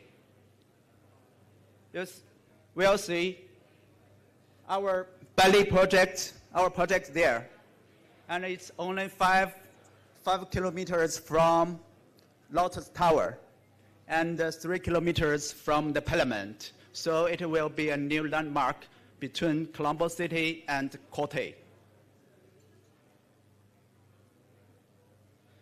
And for the facilities, we have rich facilities nearby our project, very close to hospitals, schools, government offices, and restaurants, some entertainment place, and schools, banks. Okay, for the environment, we all know the lake, the wetland. So just close to our project, so you just take a walk, go downstairs and take several minutes walk. You can go to the water edge. So it's a quiet and peaceful place.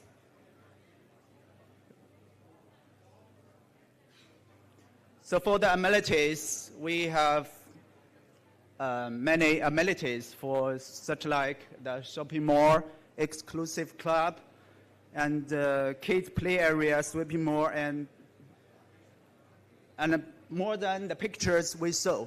We will see. We haven't started selling yet, but our construction is going on. The construction has gone to the third floor, and the basement car parking is already completed. So this is the picture. This is the picture of our project. Even we haven't started selling, but surely we will hand over this project on time. So we are going to launch our project maybe in May. So you're welcome to register your interest at our store, and will for a special offer. And we sincerely welcome you to our store to register your interest and get chocolate for a sweet future. Thank you. Thank you all.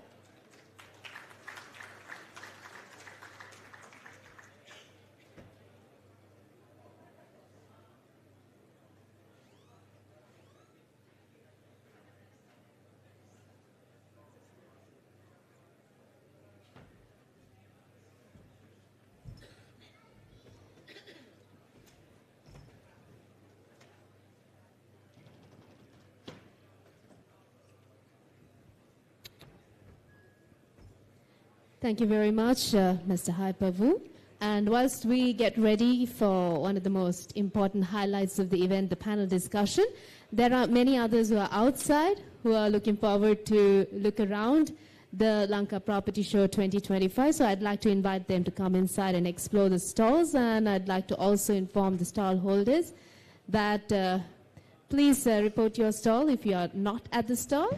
Let's start the proceedings from now on. So I'd like to invite everyone to please come inside.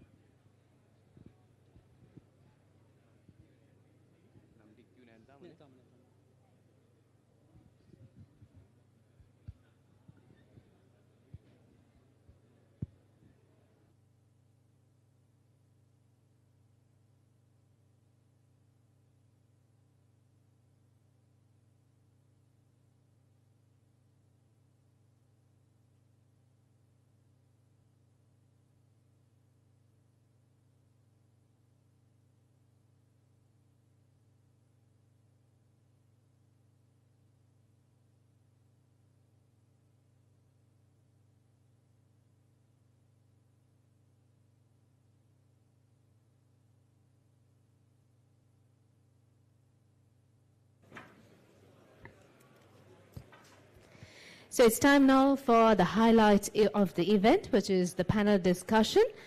The panel discussion will definitely give you a better understanding of navigating challenges and attracting investments to Sri Lanka and its real estate market. So starting off, I'd like to introduce our moderator, who is a CEO and founding member of Advocata Institute, previously serving as its Chief Operating Officer. He has experience as an Associate Research Director at Breakthrough Business Intelligence, holding a bachelor's in Biosciences and Biochemistry from the University of Colombo. He's also an Eisenhower Global Fellow and a member of TikTok's Trust and Safety Advisory Council for South Asia. Beyond his professional roles, he co-founded the AK Lit Fest, which is a trilingual literary festival, and actively volunteers with Candle Aid Lanka, supporting underprivileged communities. An avid trekker, he has completed challenging expeditions, including the Everest Base Camp in 2018 and the Chardar Trek in 2017. Ladies and gentlemen, join me in welcoming our moderator, Mr. Dhananath Fernando, on stage.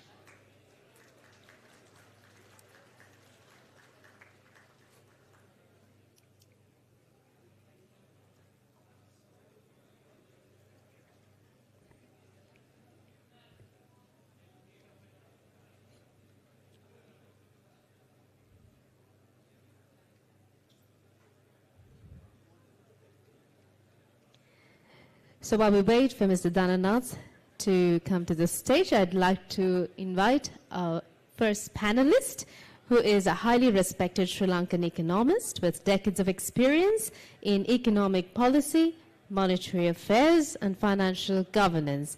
He served as the 14th governor of the Central Bank of Sri Lanka from 2016 to 2019, playing a key role in restoring stability and credibility to the country's financial sector. With a BA Honours and MA in Economics from Cambridge University and a DPhil from the University of Sussex, he has held significant positions at the Central Bank of Sri Lanka, the Ministry of Finance and the Commonwealth Secretariat, where he advised on economic development and macroeconomic policies.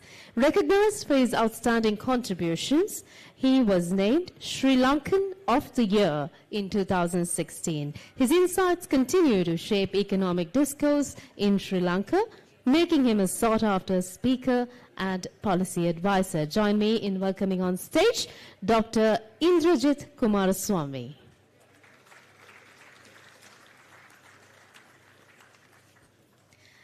I'd like to introduce our next panelist, who is the Managing Director of Platinum Realty Investments in Sri Lanka. He also holds leadership positions as Managing Director at Quest and Query Private Limited and One Hospitality, and serves as President of the Indian CEO Forum. In his role as President of the Sri Lanka India Society, he has emphasized the significant potential for investments in sectors such as agriculture, tourism, information technology, renewable energy, and education. Beyond his corporate responsibilities, he is committed to strengthening economic cooperation between India and Sri Lanka. He advocates for increased Indian investments in Sri Lanka and also supports initiatives that foster bilateral economic ties. Please join me in welcoming Mr. Kishore Reddy. And our next speaker is a founder and group chairman of Prime Lands, has over 30 years of experience in Sri Lanka's real estate sector. He transformed Prime Lands into the country's leading real estate brand, specializing in residential, commercial, and luxury developments. Under his leadership, the company has earned numerous accolades, including Best Developer in Sri Lanka and Most Valuable Real Estate Brand. In addition to his role at Prime Lands, he holds significant positions such as Deputy Chairman of HNB Grameen Finance and Non-Executive Director at Selingco General Insurance. He has also received several prestigious awards, including Asia's Greatest Brand Leader and Most Outstanding Entrepreneur in Sri Lanka for his contributions to the industry and also for sustainable development. Join me in welcoming Mr. Brahmanage Premlal on stage. And our next panelist is the chairman of the Sri Lanka Atomic Energy Regulatory Council and a property law consultant with over 20 years of experience in legal corporate governance and regulatory affairs. An attorney at law, he has held leadership roles including group director at Fairway Holdings and chairman of Property Development PLC. He specializes in property and condominium law and is a member of the Condominium Law Review Committee. His expertise has significantly contributed to Sri Lanka's legal and business sectors. Join me in welcoming on stage Mr. Saminda Jayasekara.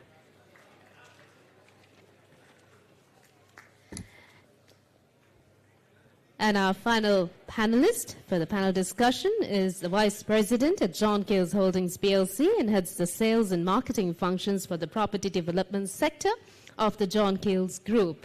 He has been with John Keells Group since 2009 and has started his career at John Keells Stockbrokers and then moved on to the property development sector back in 2014 when the group launched Sri Lanka's largest integrated project, Cinnamon Life. He has been involved in the Seven Sense project, on 320, Trizen, Cinnamon Life, and now with their latest venture, Viman Jala. Join me in welcoming on stage once again, Mr. Nadim Shams.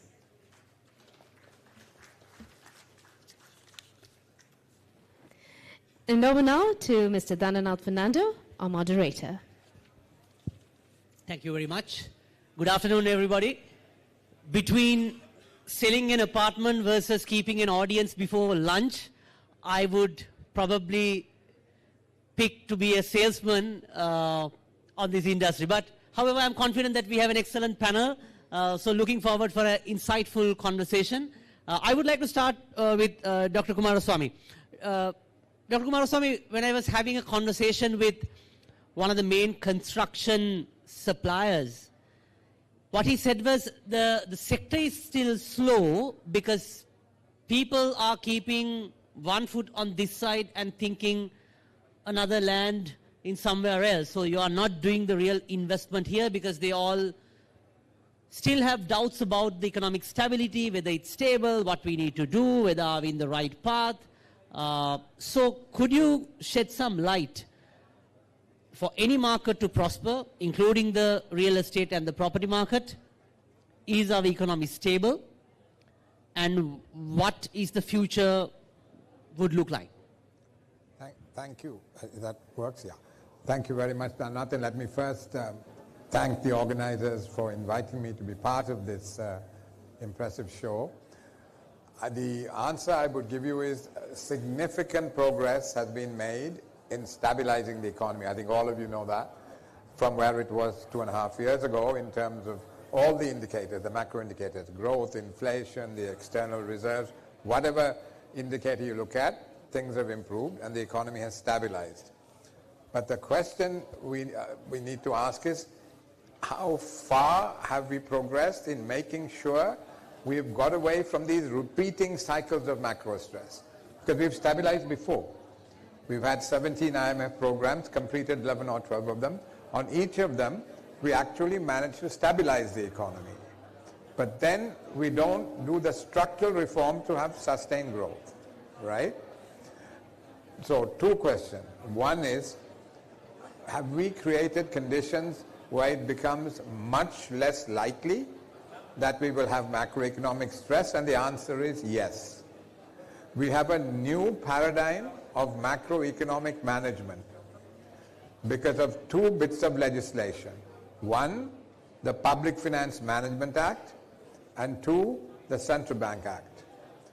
Historically, all these kind of repeating cycles of when I say macroeconomic stress, I mean high inflation, currency depreciation, taxes being changed.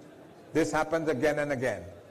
So what I'm now saying is because of these two bits of legislation, the prospects of that being repeated are much, much less. So why am I saying that? One is the underlying cause of this macro stress most of the time is the government's budgetary operations. The government runs unsustainable large budget deficits. That pumps too much aggregate demand into the system, pushes up prices, and some of that aggregate demand goes into imports, and we run into a balance of payments crisis. And that problem is amplified by the central bank having fiscal forbearance in monetary policy. What does that mean? The central bank prints money for the government. The central bank artificially reduces interest rates so that the government can borrow cheaply. So all this again amplifies the excess aggregate demand in the system, right? Interest rates come down, people take more credit, more demand, and no matching increase in supplies. Again, pressure on prices, pressure on the balance of payments. So what I'm saying is the budget is an underlying problem. The central bank activity then makes things worse. Now, that now by law cannot happen. Because what the Public Finance Management Act has done is that it has tightened the fiscal rules.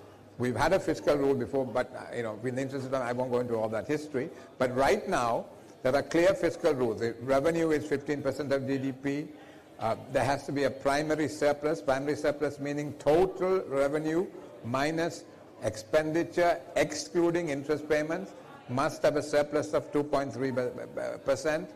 There is also a cap on primary expenditure, that is expenditure minus interest payments must be 13%. So there are these tight rules. So clear fiscal rules. In the past we had a fiscal rules, but it was sort of 10 years down the line, and every time we got close to it, the parliament changed the rule. Now every year you have the fit into these rules on the fiscal side. So the underlying problem that has been there in the country's macroeconomic management has been taken out. And equally, the fiscal forbearance, as I said, in monetary policy has now been also eliminated. The central bank cannot lend to the government. There is no deficit financing the central bank can do. The central bank cannot by law print money to help the government. And on top of that, there is a flex, I won't go into the detail or the technical detail, but there is a framework for monetary policy called flexible inflation targeting. The finance minister sets the inflation target, then the central bank has instrument autonomy to hit that target. So you don't artificially bring down interest rates just to boost growth, just because the government is going into an election. All that stuff you can't do anymore. So clear rules, not only clear frameworks, rules, and they are embedded in the law. So this is a completely new paradigm for macroeconomic management in this country. So the past experience of constantly having interest rates going up, exchange rate depreciating, taxes having to be changed, all that which were characteristic of our macroeconomic management should be a thing of the past. So interest rates should be more stable, exchange rates should be more stable, and the tax structure should be more stable, and it should be easier for you all to do business in this environment. Thank you, Dr. Kumaraswamy. Thank you very much for setting that context. So what I gathered from you is it's better than it was, but because the institutional structure has been pretty much developed with the new regulation, so we can be somewhat hopeful if the same structure remains, that there will be, provided that we also do some structural reforms, correct, then it could be good for the property markets. I will come to the details, but I would like to move to Mr. Brackman again. So after pandemic, now Dr. Kumaraswamy provided the color of what basic changes that took place, but when it comes to the property market, what's the trend looks like after COVID, after economic crisis? Is it picking up? Or what do you expect to see in the next few years? Yeah,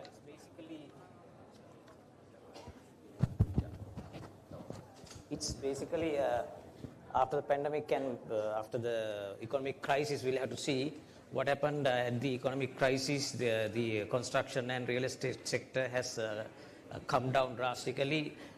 No wonder, because we had the interest rates are shooting up, inflation is going up, then there were import control, the rupee was depreciated heavily, and then then there was imports control, and then the taxation, the VAT and all that has been increased, and all that happened, and on top of that, the supply chain disrupted, and also the building material prices were drastically and unfairly increased by the building material manufacturers, and that resulted the building cost has gone more than 75%, 100%. And as a result, the entire industry had faced with a lot of problems. Now, of course, some sanity has come, the stability has come. As Dr. Kumaraswamy mentioned, we have better interest rates, and also inflation rates has now stabilized.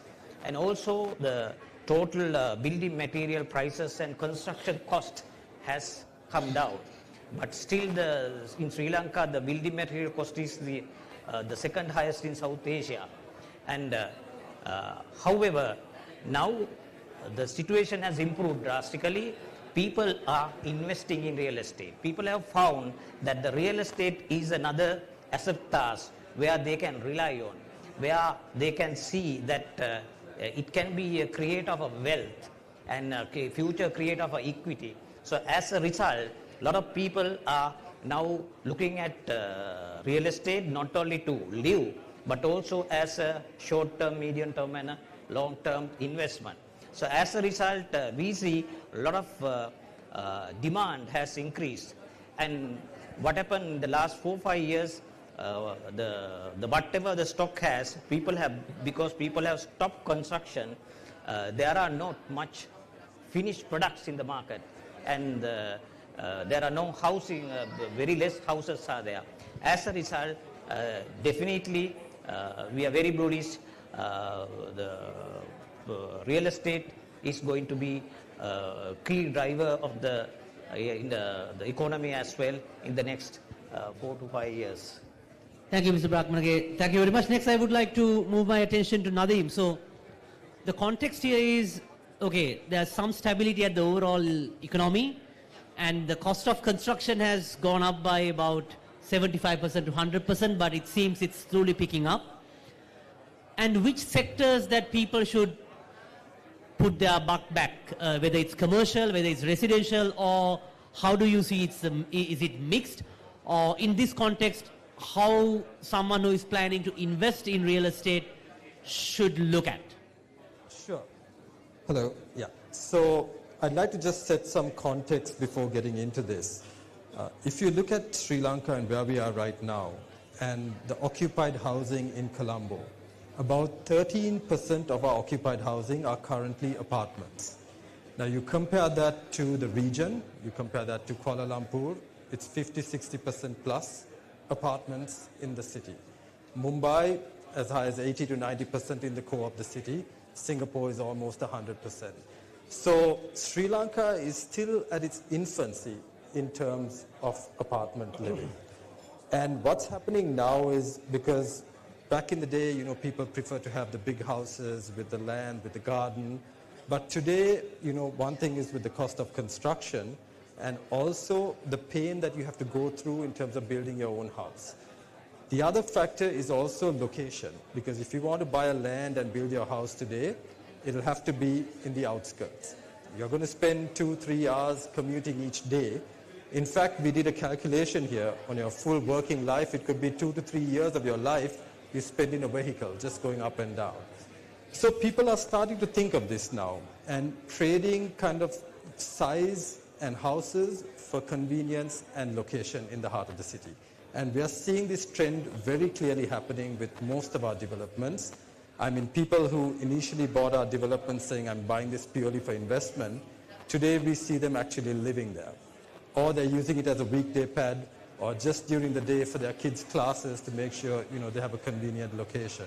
So these are the factors that are going to shift where people will move from kind of landed housing to apartments. And that's a natural shift that's inevitable. Because if you look at countries like Malaysia, even Singapore, they've been through this 20, 30 years ago. And the reason why I take Malaysia also as a good example is about 20, 30 years ago, their population was very similar to Sri Lanka. Their GDP was very similar to Sri Lanka. And of course, now Malaysia is far ahead. But that's kind of the growth trajectory we could get with economic stability going forward. So I feel there's still a lot of scope in residential real estate going forward. And, you know, people might think the pricing today in certain segments are quite high, but you look at the replacement cost of the completed developments. You can't build it at the current price point that we've done it at. And in the future, I mean, still, if you compare our pricing to the region, even on the luxury end, we're at about $300 to $500 per square foot. And the region could be well beyond $1,000 to $1,500 even in places like Mumbai.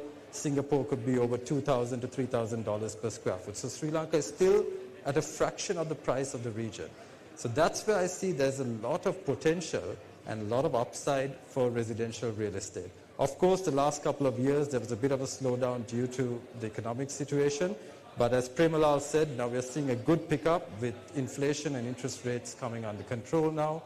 And with rates being at just over 10% on borrowing rates, 10 to 11%, we're seeing a lot more people also taking mortgages. But the big game changer for real estate in Sri Lanka will be an attractive mortgage proposition, because majority of our buyers are still, you know, buying with their own funds. But we have to change that. And I think that's something even the banks need to get together, come out with more innovative mortgage options for customers, so that, you know, even when you're looking at a customer or a young professional, you need to think of their kind of working lifetime and their progression when you're kind of getting these mortgage facilities in order. Because otherwise it's very prohibitive for a lot of young professionals to get into real estate. So that's something that John Keells Properties is at the forefront, working with some of the leading banks. And to your question, I think, yes, there's still a lot of potential on the residential real estate space. Thank you, Nadeem. Now I would like to move to Kishore. Now, I think the context is Nadeem brought the insight that people are now willing to trade between the convenience versus building to move to the city center, and that's where investors like you come into play. How do you evaluate the investor sentiment, investor environment after this roller coaster ride for the last few years? And now it seems picking up, but how is maybe the consumption may be slowly picking up, but as an investor, how do you evaluate the investor environment? So good afternoon, everyone. I think good question, but I always think that, you know, there is an opportunity whenever there is a crisis. So imagine if people would have invested when the crisis was just developing and the rupee was at 180, and later on now we are talking about almost double the prices. So one thing that we realize in real estate is the price adjusts itself to the outcome of whatever the crisis was.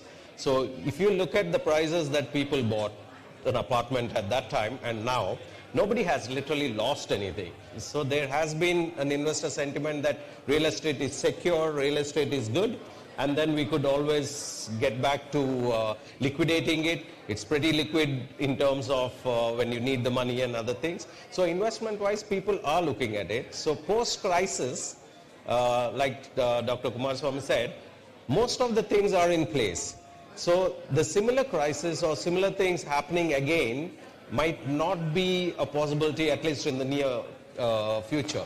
So thinking about all those things, I think we have attractions of tourism growing up. So like Nadeem said, you know, what is it that's required for everybody to come into the cities and start living? Density of population, of course, in Singapore or Malaysia and other places is much more. So naturally the prices and everything goes up. So what is that is required for the density of population to come into the city? So that is something the government needs to work on so that people would move in, demand would pick in. One positive thing that has happened is we've hit probably the highest number of tourists in the month of January. So that's the number that we've not seen before. So that's a very positive sign. So real estate also, even apartments for that matter, demand tends to pick up when the tourism starts to pick up as well. You're renting it, there are short-term rentals and everything. So we are seeing positive signs. As an investor, I think we'd always look at what the opportunities were and what the opportunities could be. And looking at these numbers, I think we see a good opportunity in getting to it. Thank you, Kishore. Thank you very much. Next, I would like to move to Mr. Jayasekara.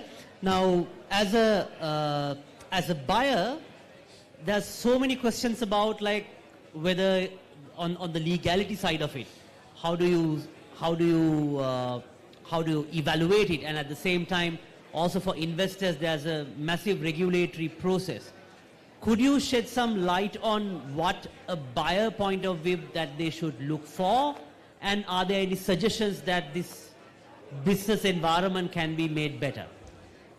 Thank you, Dana. Then I'll just go through the approval process, that what are the things that you have to get as a developer. Then we'll discuss that what are the things that the purchaser must get to know about those things. Basically, that when a developer thinking of doing a condominium development, first approval is that you have to get a preliminary planning clearance. It's from the Urban Development Authority that you have to submit the preliminary drawings and the concept to them. Then they will give a document called PPC, Preliminary Planning Clearance. It says two sections. One is that they will tell you, go to these institutes and get their consent over clearance. It's like Central Environment Authority, Fire Department, Civil Aviation Authority, Water Board, Electricity Board, Condominium Management Authority, those things. Then that's the fun part. Then you have to apply separately for those institutes and you have to get approval from those places. The next step is they will tell you these are the guidelines for building in this area, because you know there's a separate development plan for Colombo and separate development plan for Mount Lavinia, separately for Porte. Like that, accordingly that they will give you the guidelines. This is the flood coverage, this is the flow area ratio and those things. Then once you get all those institutional approvals and once you prepared your plans, you have to submit again to the Urban Development Authority. Then only they will issue the development permit. Development permit is the license to commence the construction of your building. Then that if you are thinking as a purchaser to off the plan, thinking of buying a property, at least you have to check from the developer whether do you have the development permit. Because without development permit, you can't build the building.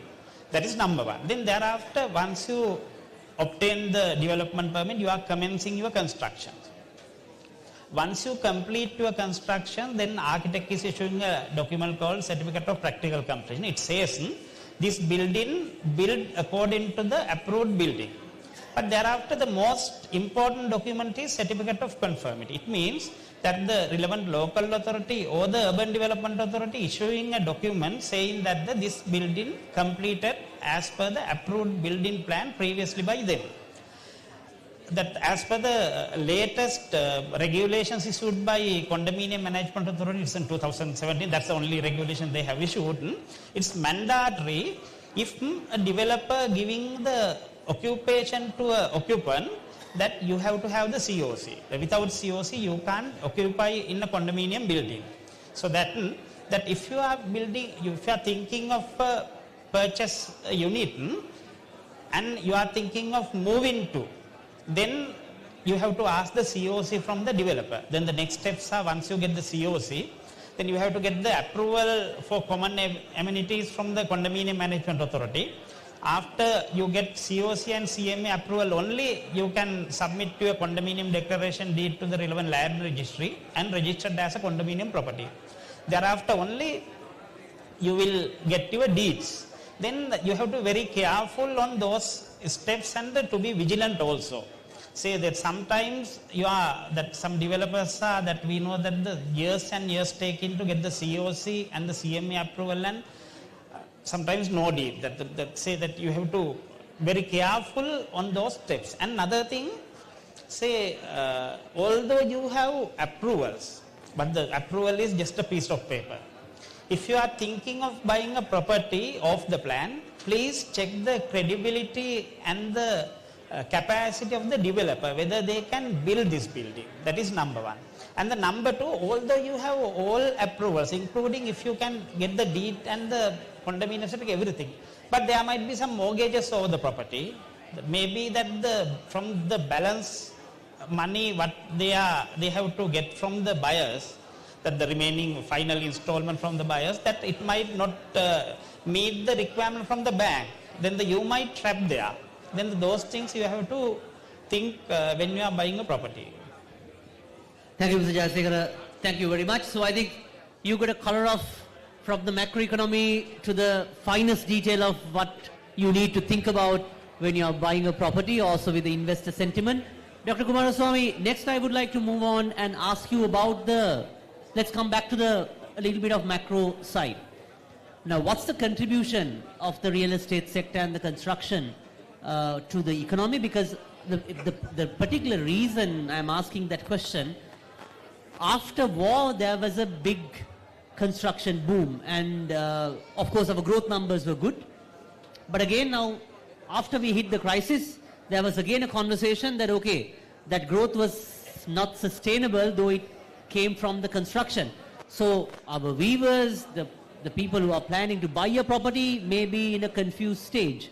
Okay, we hit for a crisis because economists are saying it was the unsustainable construction boom was in a way contributing to the crisis. And again, do we consider it as an option because it has become an asset class, so on and so forth? How do you think about it, and what's the contribution of the real estate sector to the economy? So I think we need to distinguish between causes and symptoms. The boom in the construction sector was a symptom of underlying imbalances in the economy. You know, the excess aggregate demand that was pumped into the system by loose fiscal and monetary policies created a kind of a boom or a sugar high in the economy, which then also fed into the construction sector. So to put that right, you have to get the macro working. And one point I should make, these two legislative actions taken, the Central Bank Act and the Public Finance Management Act, I think we all need to protect them for all they are worth, because politicians will find them inconvenient. You know, after the crisis, they probably felt they had to do this, and it is also part of the IMF program which we crucially need.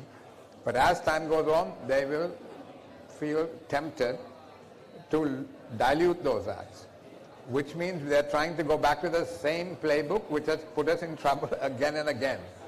Einstein said the definition of insanity is to do the same thing again and again and expect different outcomes, which is what we have basically been doing. So these laws must be protected.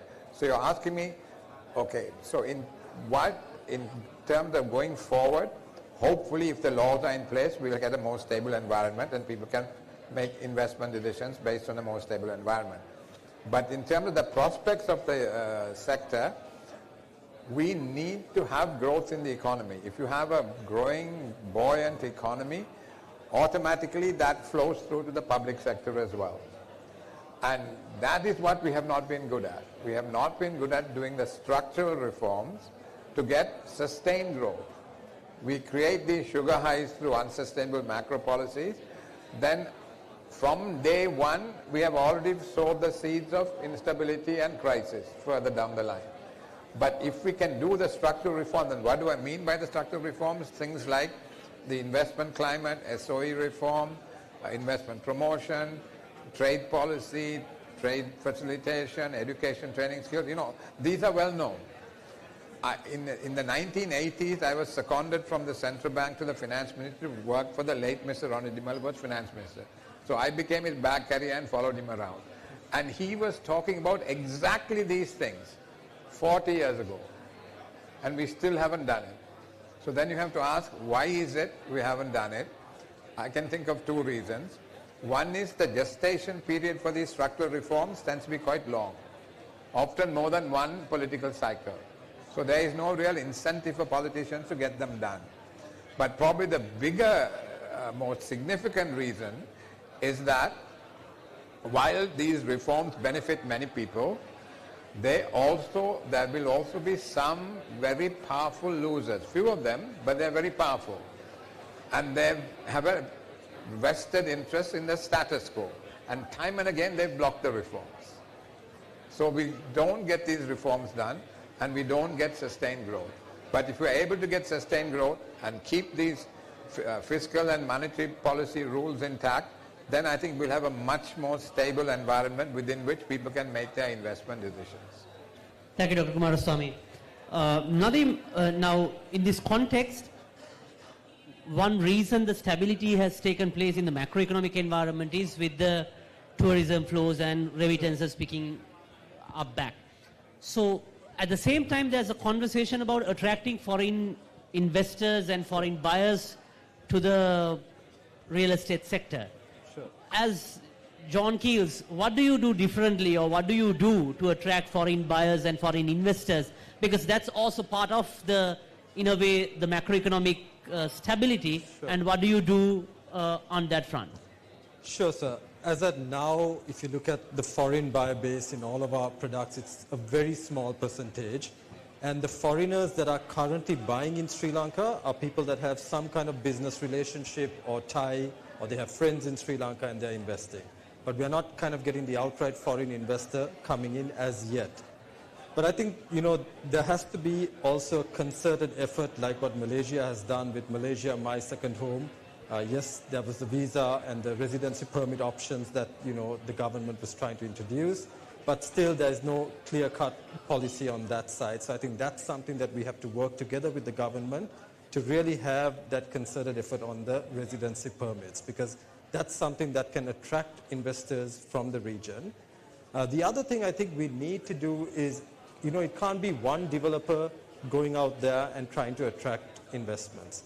I think the developers need to get together, like Sri Lanka Tourism, and you take the Sri Lanka investment banner out. And then as a collective, you go out and you promote the investment proposition of Sri Lanka. And I think that's something, us, Premalal, and the rest of the developers have to work together to go out as one voice. And then, you fight it out there, like with Sri Lanka Tourism, to get your clients in. But I think that's something that we really need to focus on. There is a lot of potential, but we need to, I think, also with the economy now kind of stabilizing, there could be a bit more positivity towards investments in Sri Lanka. But it will take a bit of time, but I think there's a lot more work to be done on that front. Thanks, Nadeem. With that, I would like to move to Mr. Premalal. Now, that's the international or like attracting the foreign side of things. But when it comes to the local market, the domestic market, do you observe any behavioral changes where people wanted to buy land and like build a house, or whether they want to straight away buy a constructed house, or what are the behavioral patterns that you see, and how do you expect the trend to be changed? Nadeem earlier brought like trading off between convenience versus building on their own. What is your observation?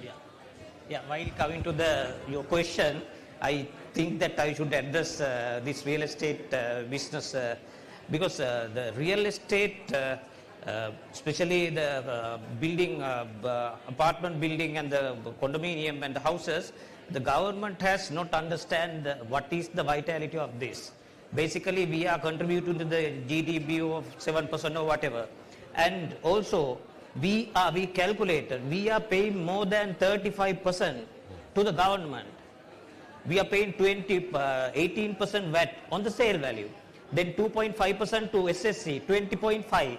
Then when we are buying the land, we are paying 4% stamp fees. When we are selling, we are paying, the customers are paying 4% stamp fees. Then on our profit, we are paying 30% corporate tax. Then on our dividends, we are paying again 15% dividend tax. When we employ the people like engineers, architects, QS, quantity service, and the project managers and all that, they pay 36% of their earning. When you really calculate on the total building, on the sale value, we are paying straight away contribute to the government 35 to 40%, which any government has not understood so far.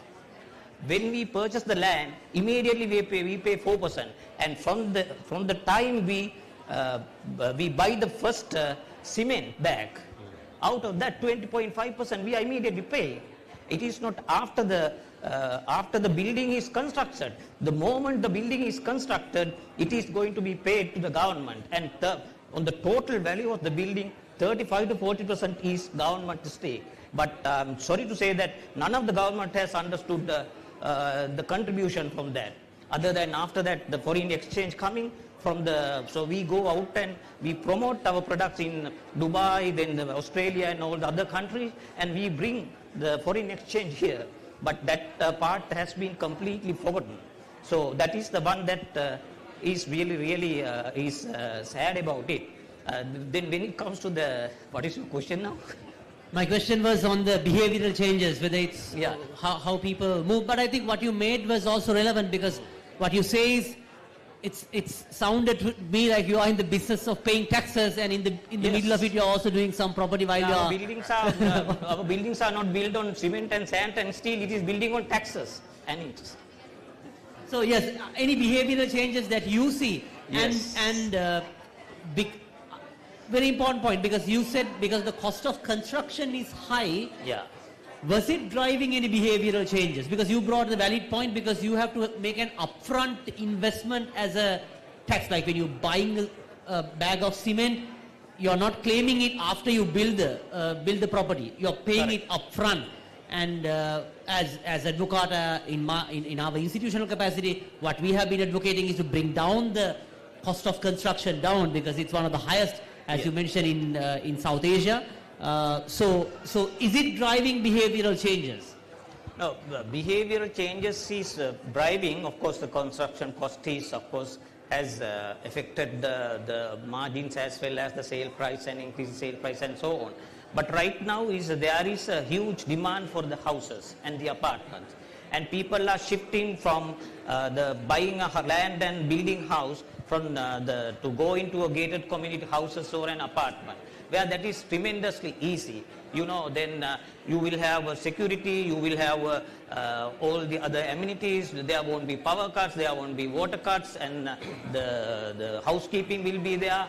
And on top of that, when we build, we hire all the top consultants, all the architects, all the engineers, all the MEP engineers and so on. When you go and build a house, you cannot do that. You may be hiring an architect, maybe a structural, some people, structural engineer also won't be there. The Basunna will be doing there. So you get the top of the cream of the consultant's input in there. So you cannot really value there. And as on top of that, we are building communities. There you will have a like-minded, same social status people. They are surrounded by friends will be there, and so that we are creating livable communities. So as a result, a lot of people now they understood, especially youngsters and even the parents now they are understanding, and they are moving into apartments or the houses. So there's a tremendous positive movement is there. As Nadine said, still our concentration on the apartment about 30%, no? 30. So we have a lot of go. But we will have to innovate. We will have to reduce our financial cost, how to reduce our cost of construction. We are also working on that. So that's how we... Thank you. Thank you, Mr. Balmoral. I would like to move to Mr. Jayasekara. Now, one thing that brought out was the high cost of construction, and when you were answering my initial question on what to look at, it sounded like, additionally to the taxes he mentioned, a lot of regulatory work like this license, that license, and recently the president himself said, like, for taking a business license you need to go to about 82 institutes at the business level. So do you have, I can see some of the journalist friends are also here, probably they will have a good story to report with the budget coming on Monday. Are there any regulatory reforms that can make this cost down? Any changes that you recommend? Because you as a lawyer go through this process pretty much all the time. Any changes that you would like to recommend which can have a cost impact in terms of the time value of money and the net present value, and what the government could do? When we are talking about the regulation, actually I am thinking on other way, because say now there are rules and regulations, we have to go to around 10-12 institutes. But the thing is that all these institutes are vital. Say that you have to get the environment approval. Without environment approval, you can't do a construction. You have to get the infrastructure, that the water, electricity, those things, you have to go to those institutes. The only thing that you can try and cut down the time period, okay, that you can do, but these things are essential. And top of that, there are few things that I have in mind, because now UDA giving a building permit to anybody, even you don't have any single cent to your hand. In this entire process, they are not asking from you, even you do have a bank account. If you have a land, even you don't need to own a land, you can have an agreement with somebody else. And you have an architect, do a nice drawing and submit this drawing to the UDA, and you can get it approved for a 10 billion project. Even you don't have any single cent in your pocket. That you have to drastically change in this process, have to introduce some developer evaluation process, and you have to ask person, do you have money to develop this? Because everyone knows how many development projects failed during last couple of years. This might be a main reason, because that the developer also thinking that I can do this thing without their financial capacity, and the people thinks that okay, they have the approval, it means they can do this thing. Then this mismatch we have to address. That is number one, we have to address immediately this issue. And also, in most of the countries we heard about escrow accounts, because that the developers are taking others' money and they build on that money. But no one knows where to this money is going. But the most of developed countries, or even the Asian countries like Singapore, this money is only going to the escrow account, then the escrow account releasing only for development purposes. But here there is no rules, regulations covering this, that you don't know when you are investing, they are asking installment and installment, you are paying. Sometimes delays, sometimes even not coming out of the ground. This escrow account matter, I think that the central bank also proposed few years back, but it never materialized. That should be there. Then in that our apartment ownership law, first introduced in 1973, and now it's 50 years. There is no single word about the protection of buyers, that we have to change, we have to include those clauses. That if you go to condominium management authority for delaying or not building your building, that the only one clause they can follow and they can file a case, that there's a clause saying that when you enter into sale agreement, within 18 months from the sale agreement, you have to complete the building. That's the only protection that they can talk about you when an innocent buyer going to condominium authority. That is where we are now, that we have to introduce some laws to protect innocent buyers. And top of that, this regulation, I know that normally it will take 6 to 2 years to get all those approvals. Sometimes that the developers are coming and they will go back that, because that the foreign investors especially, they are not waiting for 2 years to get approvals. So we have to cut down these things, and we have to introduce some quick processes, but these approvals should be there.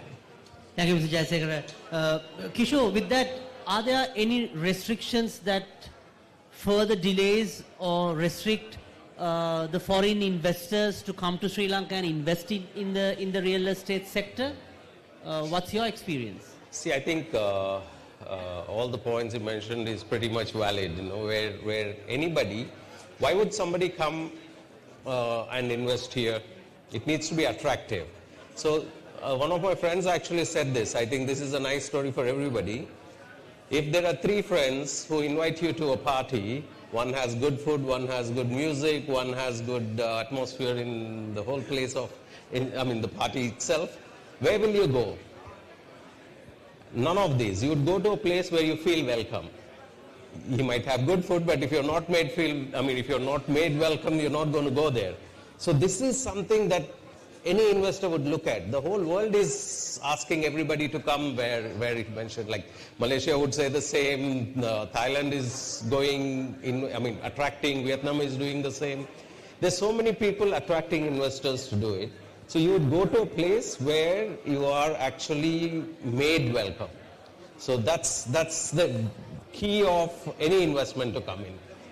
Saying that, if you basically get somebody to come here and then you say there are so many regulations, nobody is going to come in, because there are countries which are actually developing and putting in rules saying that you put in an application, if it is not approved or objected by the authorities for some reason, it is deemed approved in 2 weeks' time.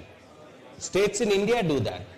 Who's the biggest competition to attract investments from India to Sri Lanka? Are the states in India itself. Each one is competing against themselves.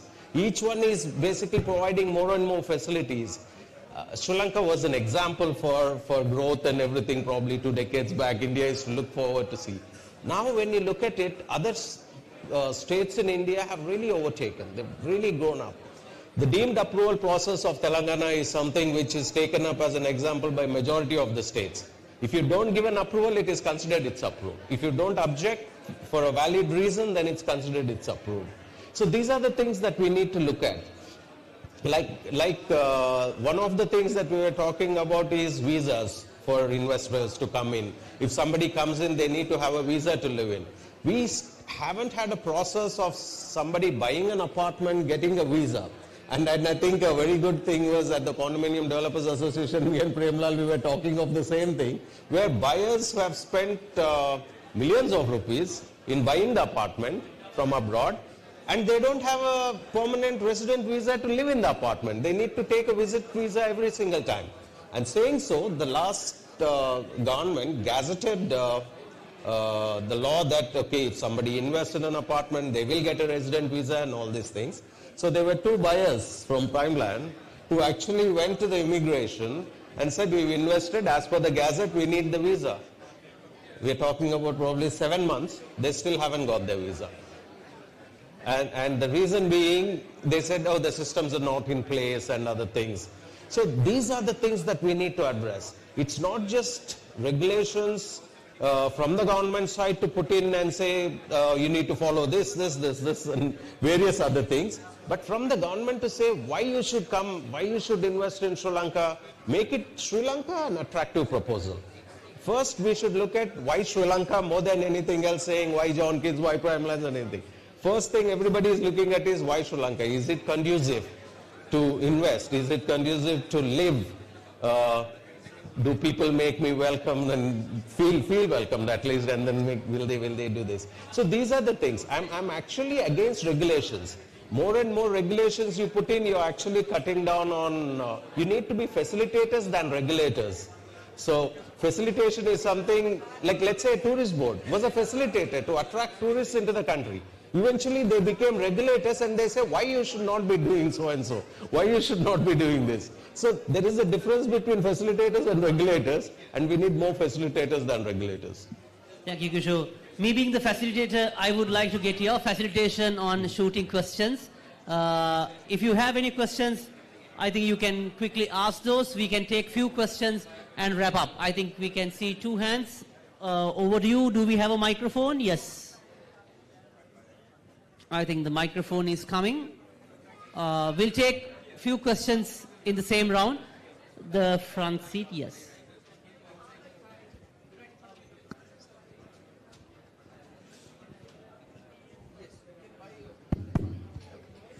Thank you. The discussion was actually very, very interesting. So I have a couple of questions, please bear with me. Dr. Kumaraswamy, so you spoke about the regulations that have come in over the last few years to better manage the economy. So what will that actually look like, say, over the next year when the economy and inflation and everything start picking up? And then on the real estate side, so the presentation showed that there's quite a lot of supply coming online, and of course the local economy has come through a fairly difficult time, and of course the restrictions on foreign investment immediately.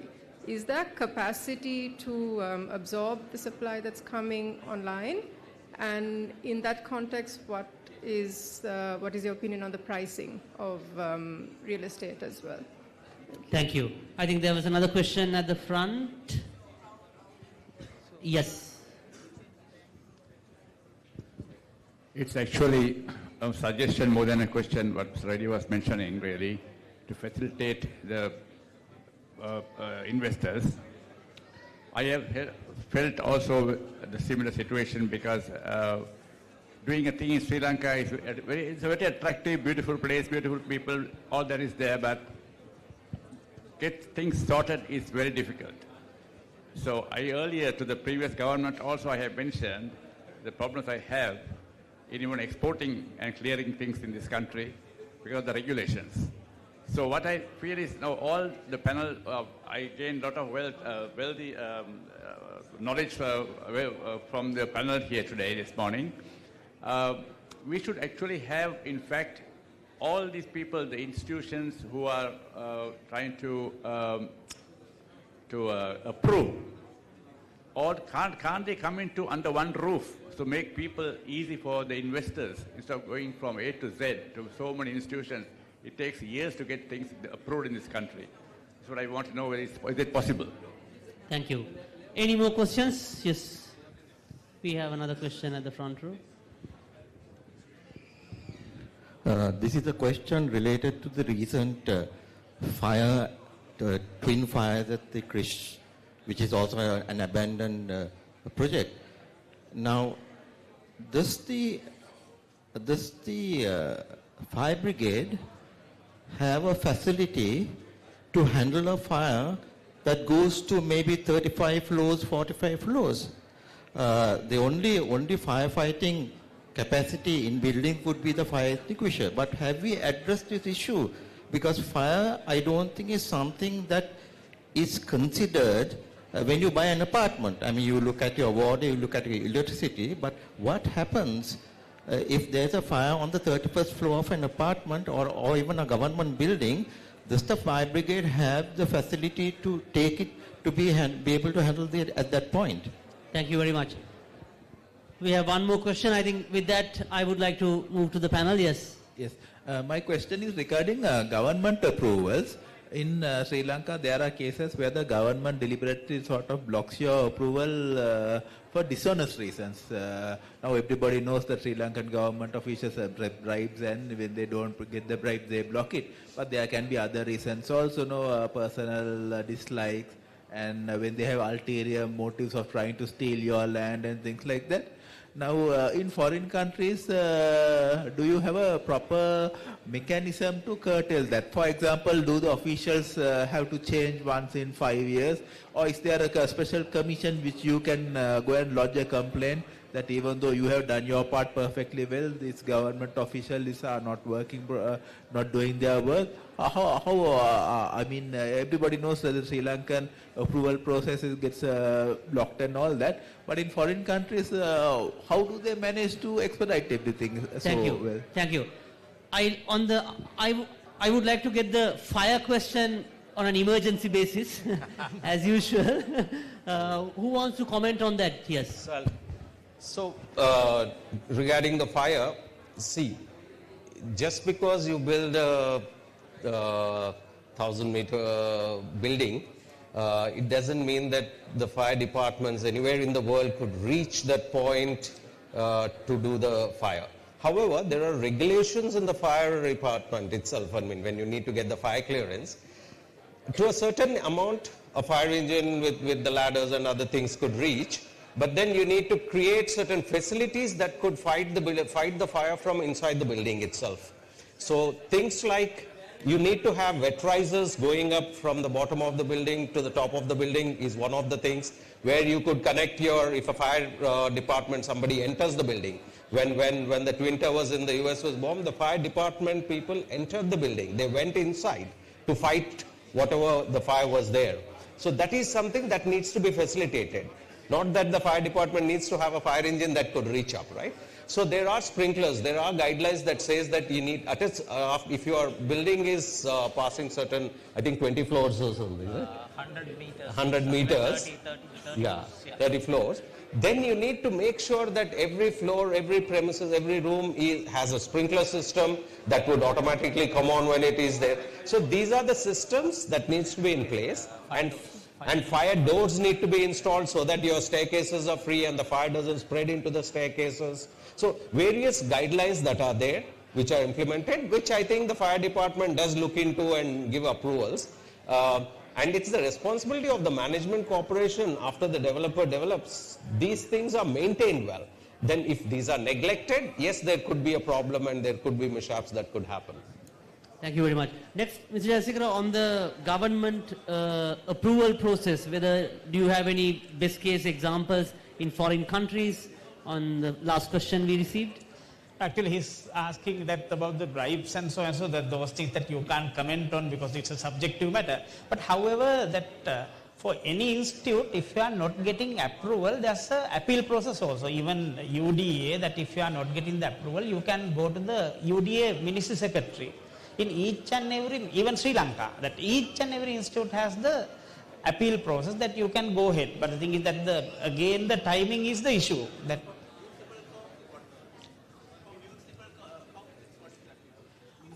municipal council, you can appeal to the provincial commission of local government. Yes. Okay. See, there is also, sorry, I'll just touch one more point. UDA is the ultimate authority in approving building constructions and everything. If you are having issues even at the provincial council or whatever, UDA could take a call that, okay, if it's a bigger strategic development, they could give the approvals and they can do it. I think we had a meeting with the UDA, the present new chairman, and he actually guaranteed that the one-stop shop also that you had requested, they put it in place. But unfortunately, what happens, like the tourist board one-stop shop as well as the UDA one-stop shop is, you need to get 29 approvals. So they call 29 people to come over. Out of the 29, if 50% of them turn around and then 50 then, so the system is not in place fully. However, the chairman actually said that they will try to speed up approvals within the span of like 2-3 weeks. They will try to do it. But UDA as an authority is an ultimate authority to give approvals and other things. If you have problems in the municipal council or something else, you could always approach the UDA to overrule if there is something that is not reasonable as well. Thank you. The second question of, yes, on the demand and the capacity and the pricing, yes. I think your question was on the absorption of apartments and pricing. So if you look at most of the completed developments in the city today, whether it's the luxury developments, mid-luxury, it's about 70 to 80% absorbed, about 80% sold in most developments. So there's only a very limited inventory remaining. And just drawing on our experience over the years, I mean, if you look at when we launched on 320 back in 2010-11, the land price on Union Place was about 4 to 5 million rupees a perch. Today, the land price on Union Place is north of 20 million rupees a perch. And construction cost, of course, has gone up exponentially over the years.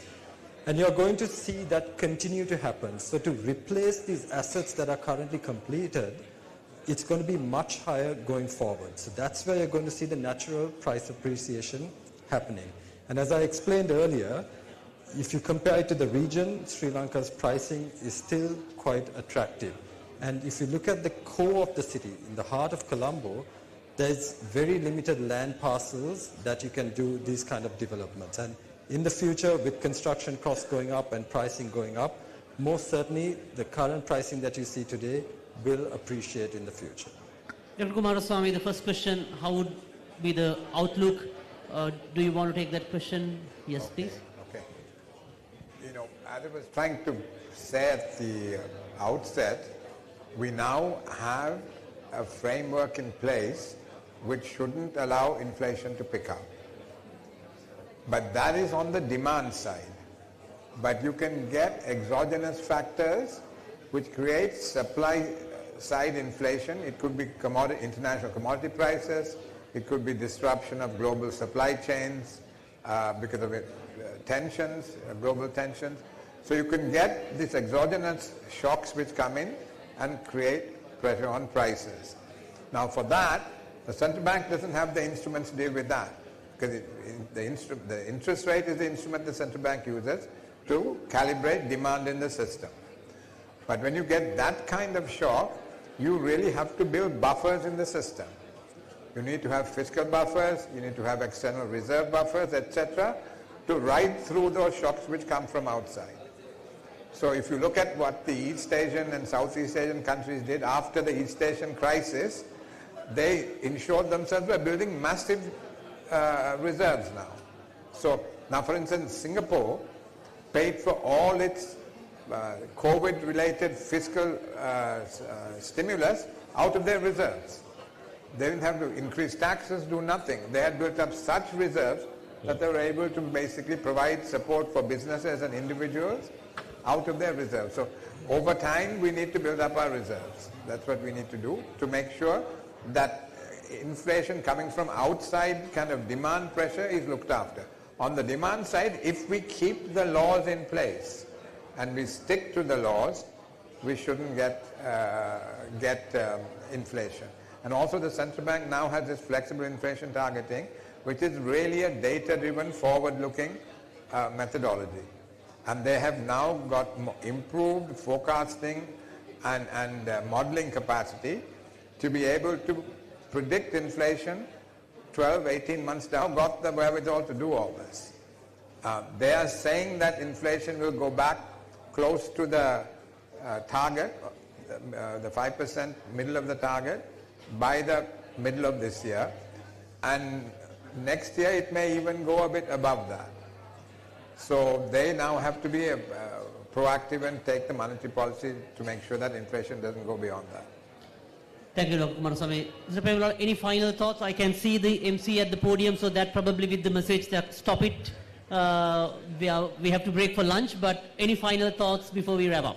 Yeah, basically, when it see the capacity and all that, we have been telling, we can export real estate. We can export real estate. For example, see, Dubai, their last year real estate sales was for $142 billion. It is closer to twice of our GDP. We are in a much better place than that. We can easily get Indian and other nationals and also our expatriates. They are waiting to come there. So they have gone 20, 30 years ago. Their children have now married and gone, and they are alone. They want to come at least during the winter season at least. So there are a lot of things that we can do. Only thing, there's no the government doesn't understand, any of the governments, of the value of this real estate. We can export them. For example, we can have, there's a lot of, we are planning to from 2 million to 3 million tourists, right? So then where do they going to stay? So one of our apartments, most of our apartments, people, the tourists are there. So they're from Airbnb and so that like that we can really attract. So when they come, they will be here. They will be here not for one visit. They will be here for next 10 years. And these people are not giving this 10-year visa. People who had given their 10-year visa, only 2 people, they are still denying it. So this is the very pathetic situation of the country. So we have, as he said, one stop look at. Somebody has to look at this and do that. Then we can attract a lot of foreigners and real estate, and we can really sell, we can export real estate. Thank you. Ladies and gentlemen, with that, please give a round of applause to my excellent panelists for keeping an audience before the lunch break. Dr. Indrajit Kumaraswamy, Premalal Brahmanage, Kishore Reddy, Saminda Jayasekara, and Nadeem Shams. Thank you very much. Over to our MC. Thank you very much for a well-moderated session. It was definitely a very fruitful panel discussion. So a heartfelt thank you once again to our panelists and the moderator. Thank you so much. And the panel discussion delved into vital legal aspects of property and real estate, offering valuable insights into the regulatory framework, investment opportunity, and challenges. I'm pretty sure it was very fruitful. And with that, we'd like to conclude the formal session. Thank you so much for gracing the occasion. Do explore Lanka Property Show 2025, and it's open for you tomorrow as well. Thank you.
Testing. Testing, testing one.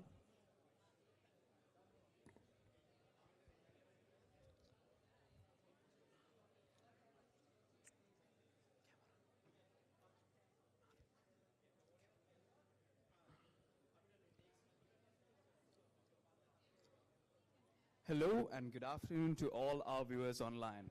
We're coming to you live from the Kingsbury Hotel in Colombo at the Balmoral Hall at the Lanka Property Show 2025, Sri Lanka's premier real estate event. Over today and tomorrow, you will get exclusive access to top property developers, exciting new projects, expert insights, and financing solutions all at one magnificent event. Currently, as you can see right here, we are reaching an immense audience, not only in Sri Lanka, but from an overseas viewer base as well, with over 40% of our viewers coming from overseas. And we are happy to be able to reach our fellow Sri Lankans who are not able to participate in this wonderful event. Dear all, we are given this chance to explore Sri Lanka's real estate market at one property show. If you are in the vicinity of Colombo, please do indulge with us, as we can get into a great real estate discussion that we have right here on this fine day. For all our online viewers, enjoy from the comfort on your screens and stay tuned as we explore Sri Lanka's vast real estate market. As you can see here, 40% of our viewers are coming from overseas, reaching a multitude of an audience not only from this beautiful pearl of the ocean, but from all of the world. We'll be coming to you live, so please stay tuned and enjoy the rest of the Lanka Property Show. And see you.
this panel discussion. What advice would you give to these types of people?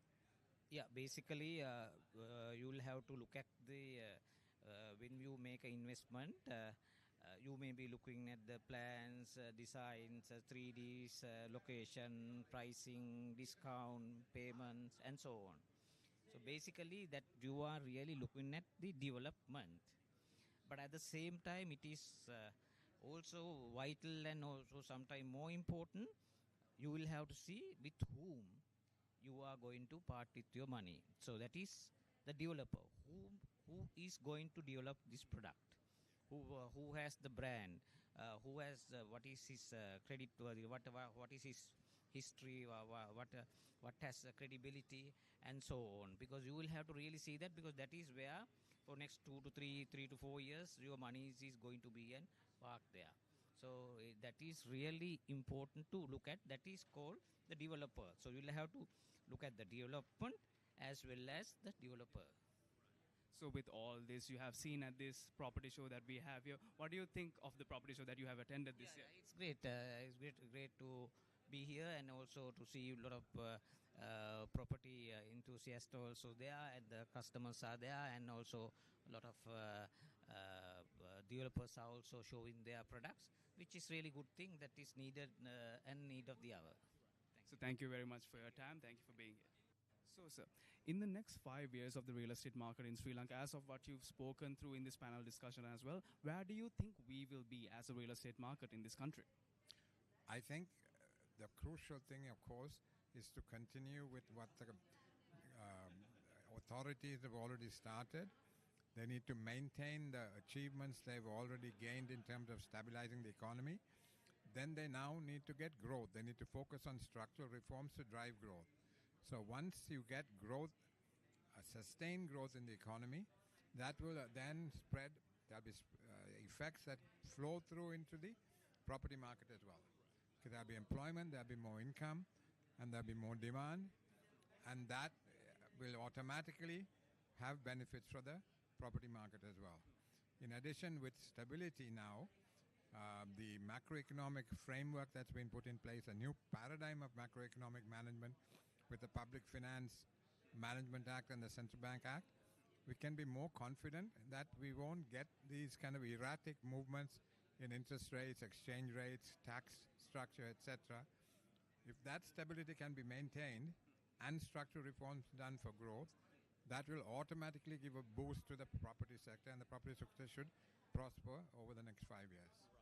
So this real estate market, it's a really jarring thing for some first-time investors, first-time home buyers itself, people all around other provinces and stuff trying to buy real estate in this type of a market. What would be your advice to these type of people? Well, I think essentially, clearly, in terms of your personal portfolio, you need to work out the kind of risk and reward that you want to have and see how much long-term, clearly investing in the property market is a long-term decision. And because we don't really have a mortgage industry in this country, so people have to have an outlay from their personal savings. I personally hope that the financial institutions are able to develop a mortgage market that would make it easier for people to invest in, to undertake long-term investments like property. So I think, anybody needs to be cautious in terms of undertaking a large investment, but if the economy is stable and there is growth and the market develops with, for instance, a mortgage opportunities provided by the financial sector, then I think there's no harm done in all, and people within their means if they go into the property sector. So we have this wonderful property show here. What would be your thoughts as to this one-time event that we have? So I have not been to this before, so I was very pleasantly surprised at the degree of interest, the vibrance. So, it bodes well. Clearly the sector has a lot of good people, and if they are given the right overall conditions in the economy, I'm sure the sector can contribute a lot in terms of employment, in terms of living space, in terms of commercial real estate, all that. If the country is to recover, I think the property sector can play an important role in that. I completely agree with all your statements. Thank you very much for your time. Pleasure meeting you. So there was a lot of wonderful questions that the panel had and the audience also had. What do you think about the mentality when it comes to real estate in this type of a market in Sri Lanka? I think there's a lot of room for growth. Still, I think in terms of the macro factors, people sometimes still our economic literacy is low. So as a result, your motivation to join the real estate sector is not quite active as it could have been. But I think things are moving, and when people get to know about and when they think about more investment opportunities, I think there's a lot can be done. At the same time, there's a lot regulatory framework has to change at the same time.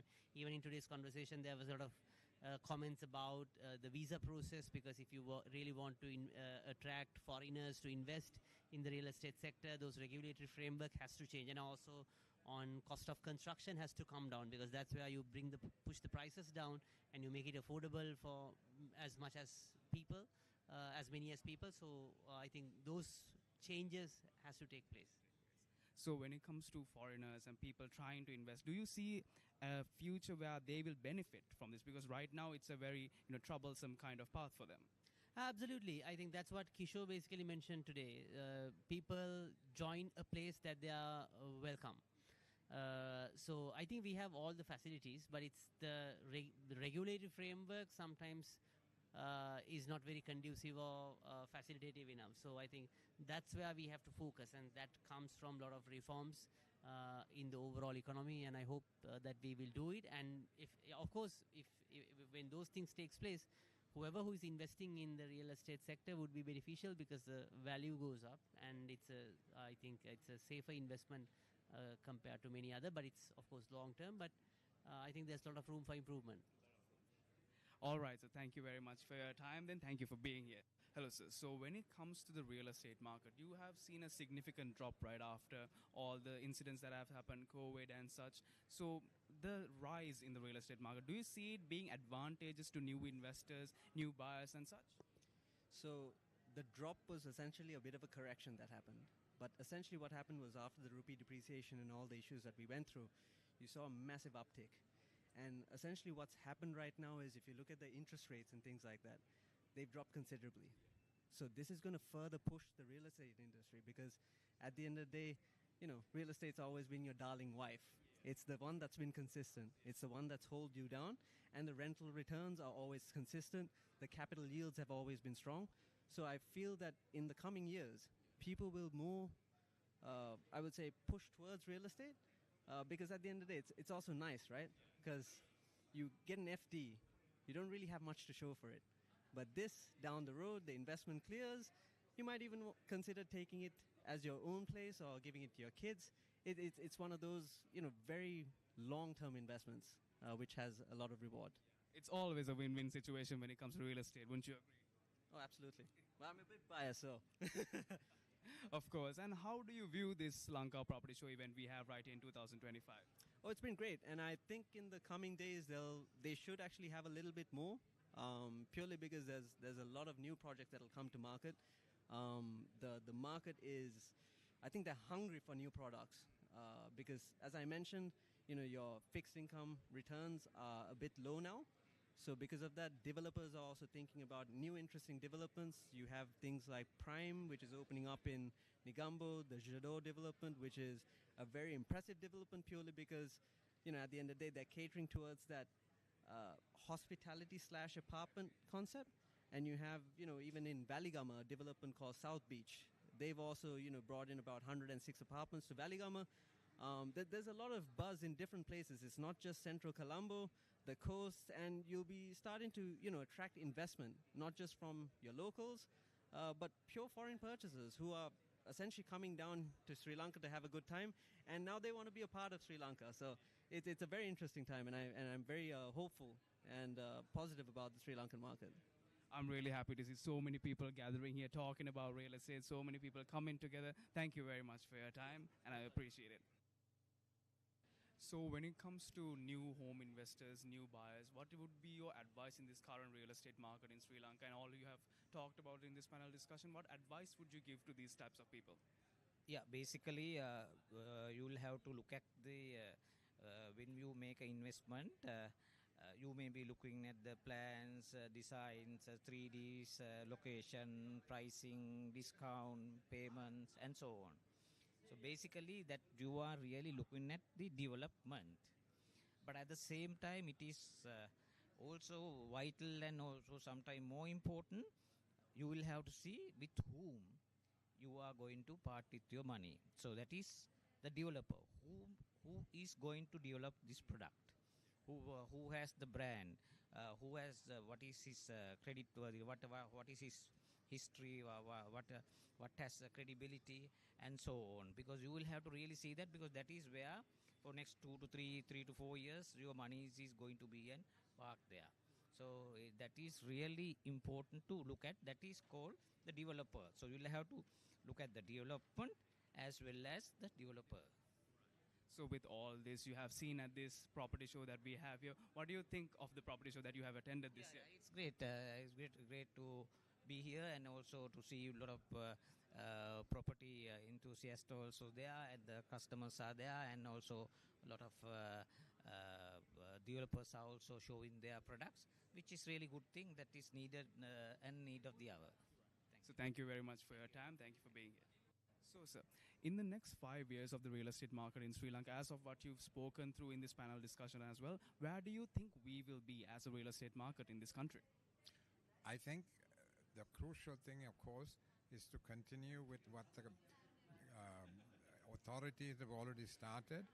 They need to maintain the achievements they've already gained in terms of stabilizing the economy. Then they now need to get growth. They need to focus on structural reforms to drive growth. So once you get growth, a sustained growth in the economy, that will then spread. There'll be effects that flow through into the property market as well. Because there'll be employment, there'll be more income, and there'll be more demand, and that will automatically have benefits for the property market as well. In addition, with stability now, the macroeconomic framework that's been put in place, a new paradigm of macroeconomic management with the Public Finance Management Act and the Central Bank Act, we can be more confident that we won't get these kind of erratic movements in interest rates, exchange rates, tax structure, etc. If that stability can be maintained and structural reforms done for growth, that will automatically give a boost to the property sector, and the property sector should prosper over the next 5 years. So this real estate market, it's a really jarring thing for some first-time investors, first-time home buyers itself. People all around other provinces and stuff trying to buy real estate in this type of a market. What would be your advice to these type of people? Well, I think essentially, clearly, in terms of your personal portfolio, you need to work out the kind of risk and reward that you want to have and see how much long-term, clearly investing in the property market is a long-term decision. And because we don't really have a mortgage industry in this country, so people have to have an outlay from their personal savings. I personally hope that the financial institutions are able to develop a mortgage market that would make it easier for people to invest in, to undertake long-term investments like property. So I think, anybody needs to be cautious in terms of undertaking a large investment, but if the economy is stable and there is growth and the market develops with, for instance, a mortgage opportunities provided by the financial sector, then I think there's no harm done in all, and people within their means if they go into the property sector. So we have this wonderful property show here. What would be your thoughts as to this one-time event that we have? So I have not been to this before, so I was very pleasantly surprised at the degree of interest, the vibrance. So, it bodes well. Clearly the sector has a lot of good people, and if they are given the right overall conditions in the economy, I'm sure the sector can contribute a lot in terms of employment, in terms of living space, in terms of commercial real estate, all that. I mean, it's if the country is to recover, I think the property sector can play an important role in that. I completely agree with all your statements. Thank you very much for your time. Pleasure meeting you. So that was a lot of wonderful questions that the panel had and the audience also had. What do you think about the mentality when it comes to real estate in this type of a market in Sri Lanka? I think there's a lot of room for growth still in terms of the macro factors. People sometimes still our economic literacy is low, so as a result, your motivation to join the real estate sector is not quite active as it could have been. But I think things are moving, and when people get to know about and when they think about more investment opportunities, I think there's a lot can be done. At the same time, there's a lot regulatory framework has to change at the same time.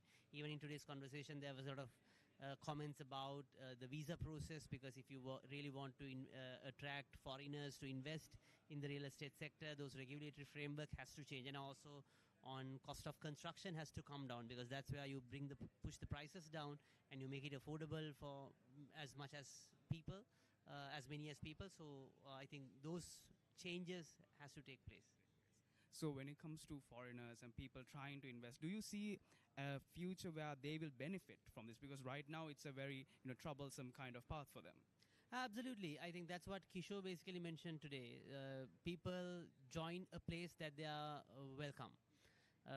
So I think we have all the facilities, but it's the regulatory framework sometimes is not very conducive or facilitative enough. So I think that's where we have to focus, and that comes from a lot of reforms in the overall economy, and I hope that we will do it. And if when those things takes place, whoever who is investing in the real estate sector would be beneficial, because the value goes up, and I think it's a safer investment compared to many other, but it's of course long term, but I think there's a lot of room for improvement. All right, so thank you very much for your time. Then thank you for being here. Hello, sir. So when it comes to the real estate market, you have seen a significant drop right after all the incidents that have happened, COVID and such. So the rise in the real estate market, do you see it being advantageous to new investors, new buyers and such? So the drop was essentially a bit of a correction that happened. But essentially what happened was, after the rupee depreciation and all the issues that we went through, you saw a massive uptick. And essentially what's happened right now is, if you look at the interest rates and things like that, they've dropped considerably. So this is going to further push the real estate industry, because at the end of the day, real estate's always been your darling wife. It's the one that's been consistent. It's the one that's held you down, and the rental returns are always consistent. The capital yields have always been strong. So I feel that in the coming years, people will more, I would say, push towards real estate. Because at the end of the day, it's also nice, right? Because you get an FD, you don't really have much to show for it. But this, down the road, the investment clears, you might even consider taking it as your own place or giving it to your kids. It's one of those, very long-term investments, which has a lot of reward. It's always a win-win situation when it comes to real estate, wouldn't you agree? Oh, absolutely. Well, I'm a bit biased, so... Of course. And how do you view this Lanka property show event we have right in 2025? Oh, it's been great. And I think in the coming days, they should actually have a little bit more, purely because there's a lot of new projects that will come to market. The market is, I think they're hungry for new products, because, as I mentioned, your fixed income returns are a bit low now. So because of that, developers are also thinking about new interesting developments. You have things like Prime, which is opening up in Negombo, the Jadot development, which is a very impressive development, purely because, at the end of the day, they're catering to...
basically, you will have to look at the when you make an investment.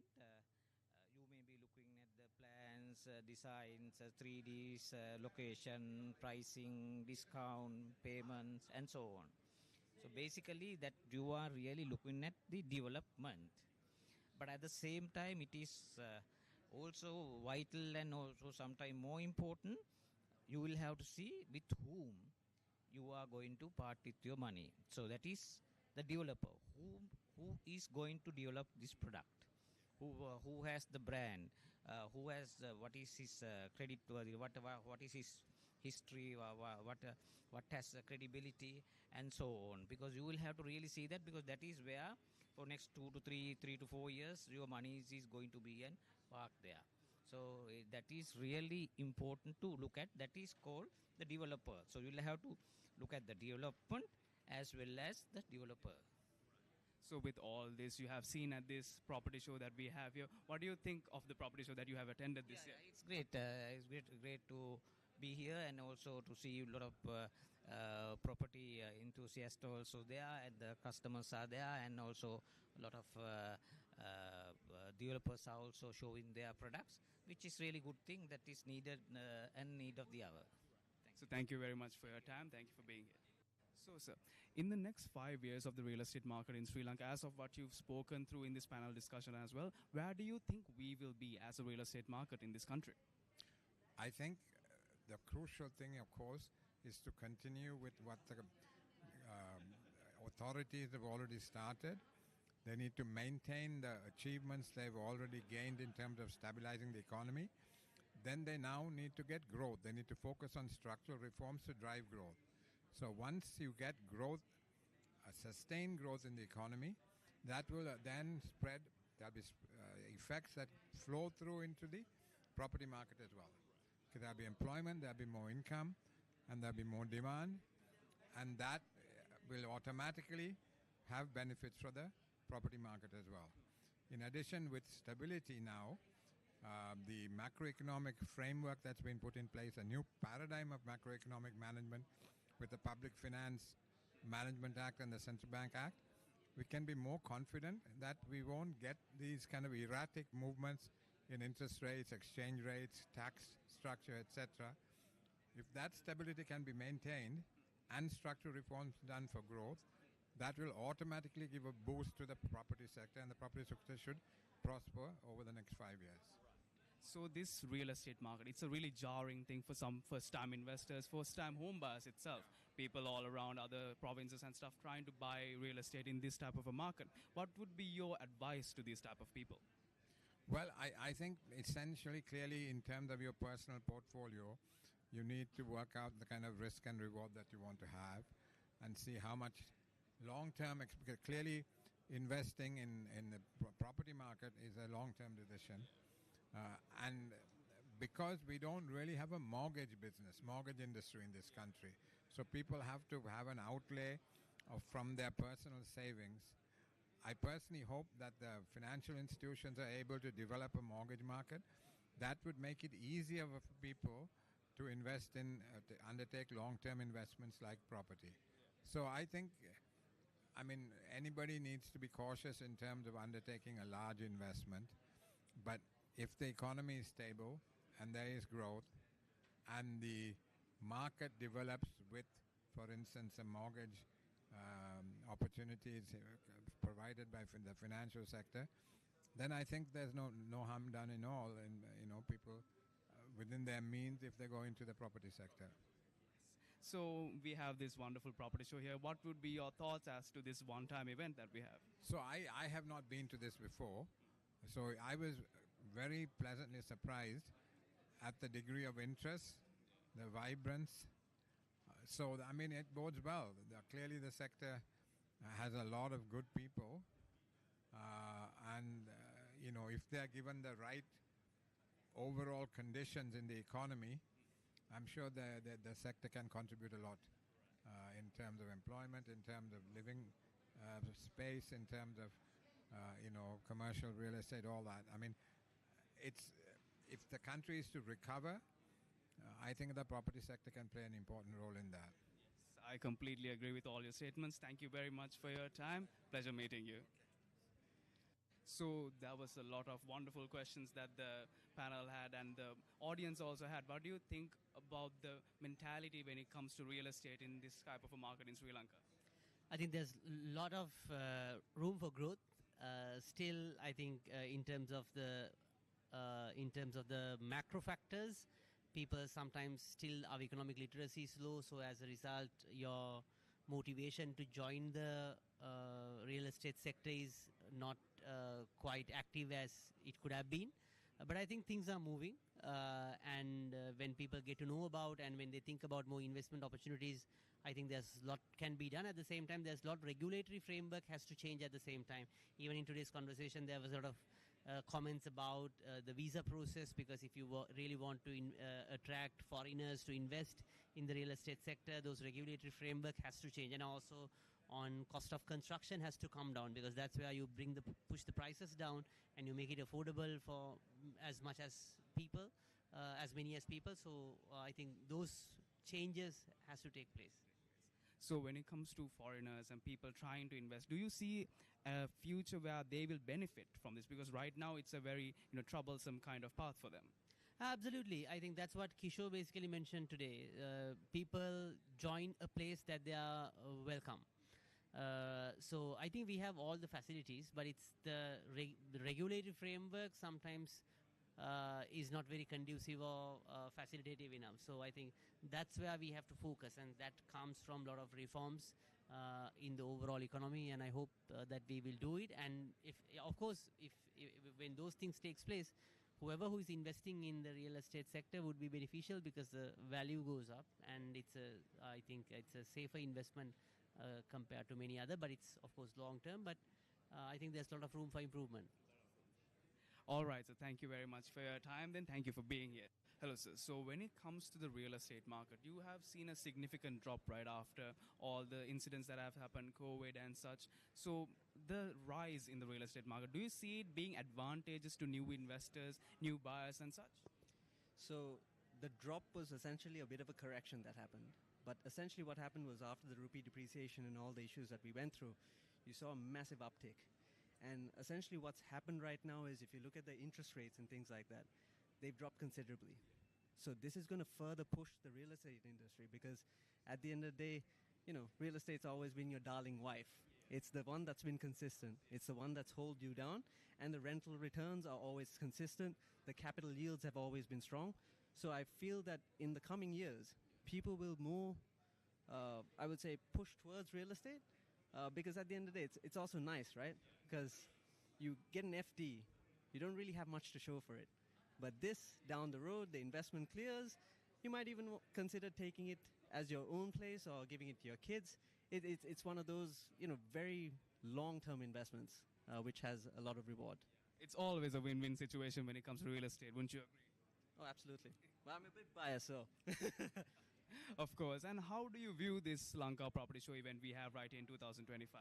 Oh, it's been great. And I think in the coming days, they should actually have a little bit more, purely because there's a lot of new projects that will come to market.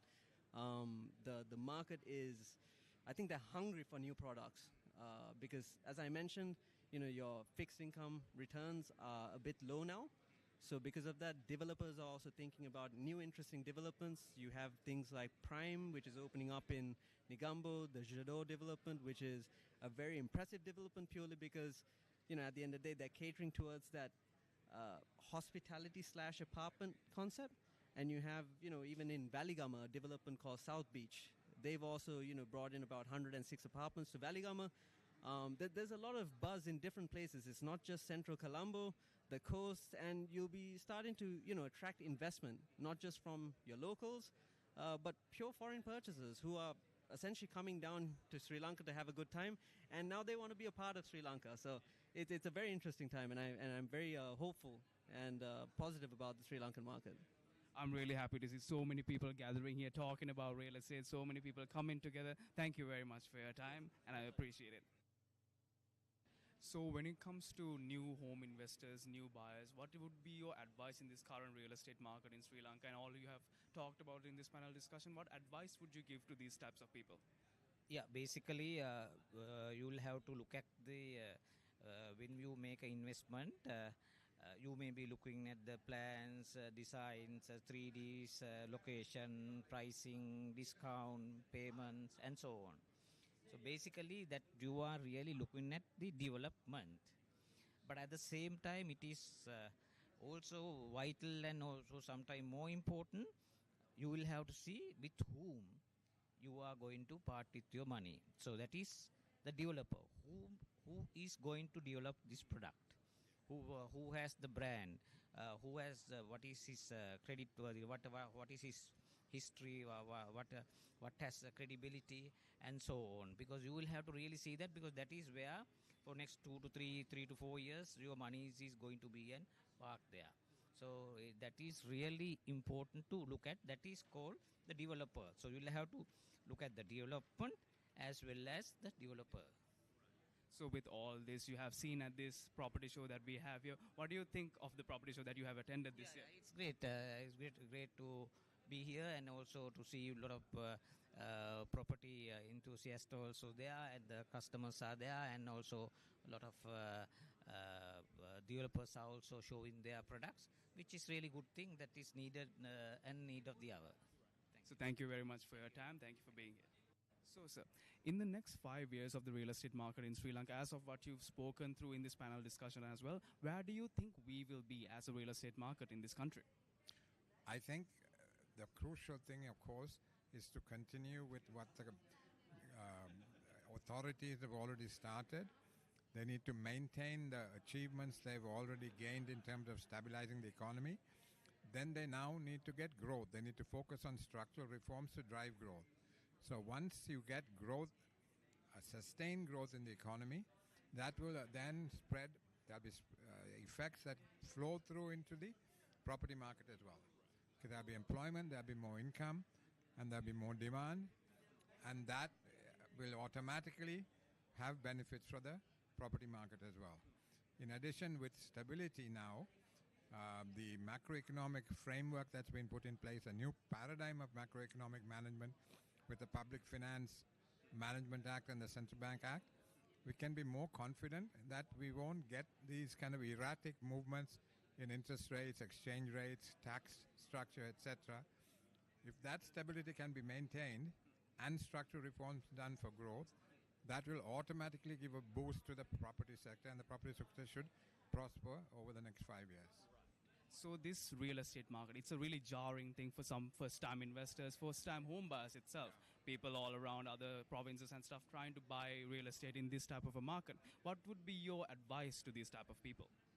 Well, I think essentially, clearly, in terms of your personal portfolio, you need to work out the kind of risk and reward that you want to have and see how much long-term, clearly investing in the property market is a long-term decision. And because we don't really have a mortgage industry in this country, so people have to have an outlay from their personal savings. I personally hope that the financial institutions are able to develop a mortgage market that would make it easier for people to invest in, to undertake long-term investments like property.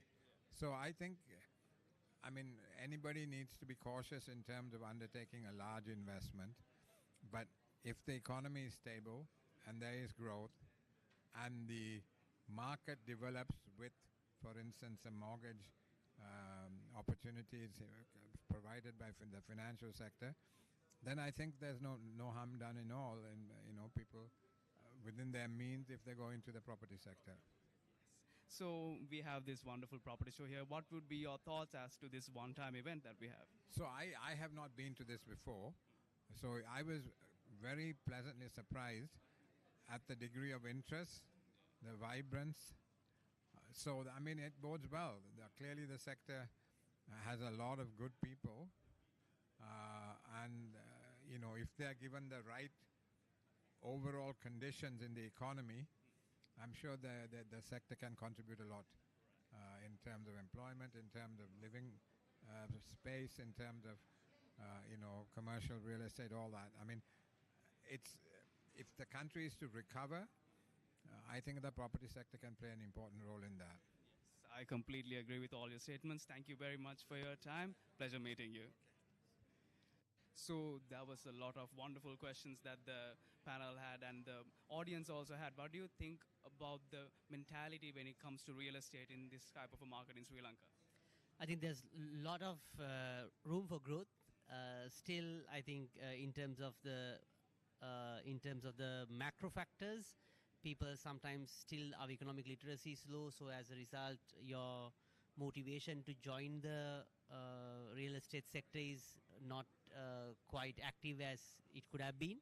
But I think things are moving, and when people get to know about and when they think about more investment opportunities, I think there's a lot can be done. At the same time, there's a lot regulatory framework has to change at the same time.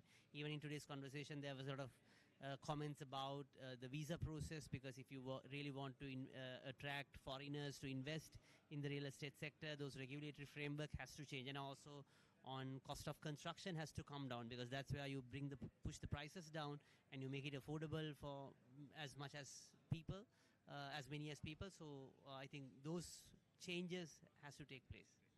So when it comes to foreigners and people trying to invest, do you see a future where they will benefit from this? Because right now it's a very troublesome kind of path for them. Absolutely. I think that's what Kishore basically mentioned today.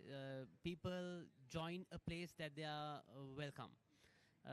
So I think we have all the facilities, but it's the regulatory framework sometimes is not very conducive or facilitative enough. So I think that's where we have to focus, and that comes from a lot of reforms in the overall economy, and I hope that we will do it. And if when those things takes place, whoever who is investing in the real estate sector would be beneficial, because the value goes up, and I think it's a safer investment compared to many other, but it's of course long term, but I think there's a lot of room for improvement. All right, so thank you.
have you at our property show.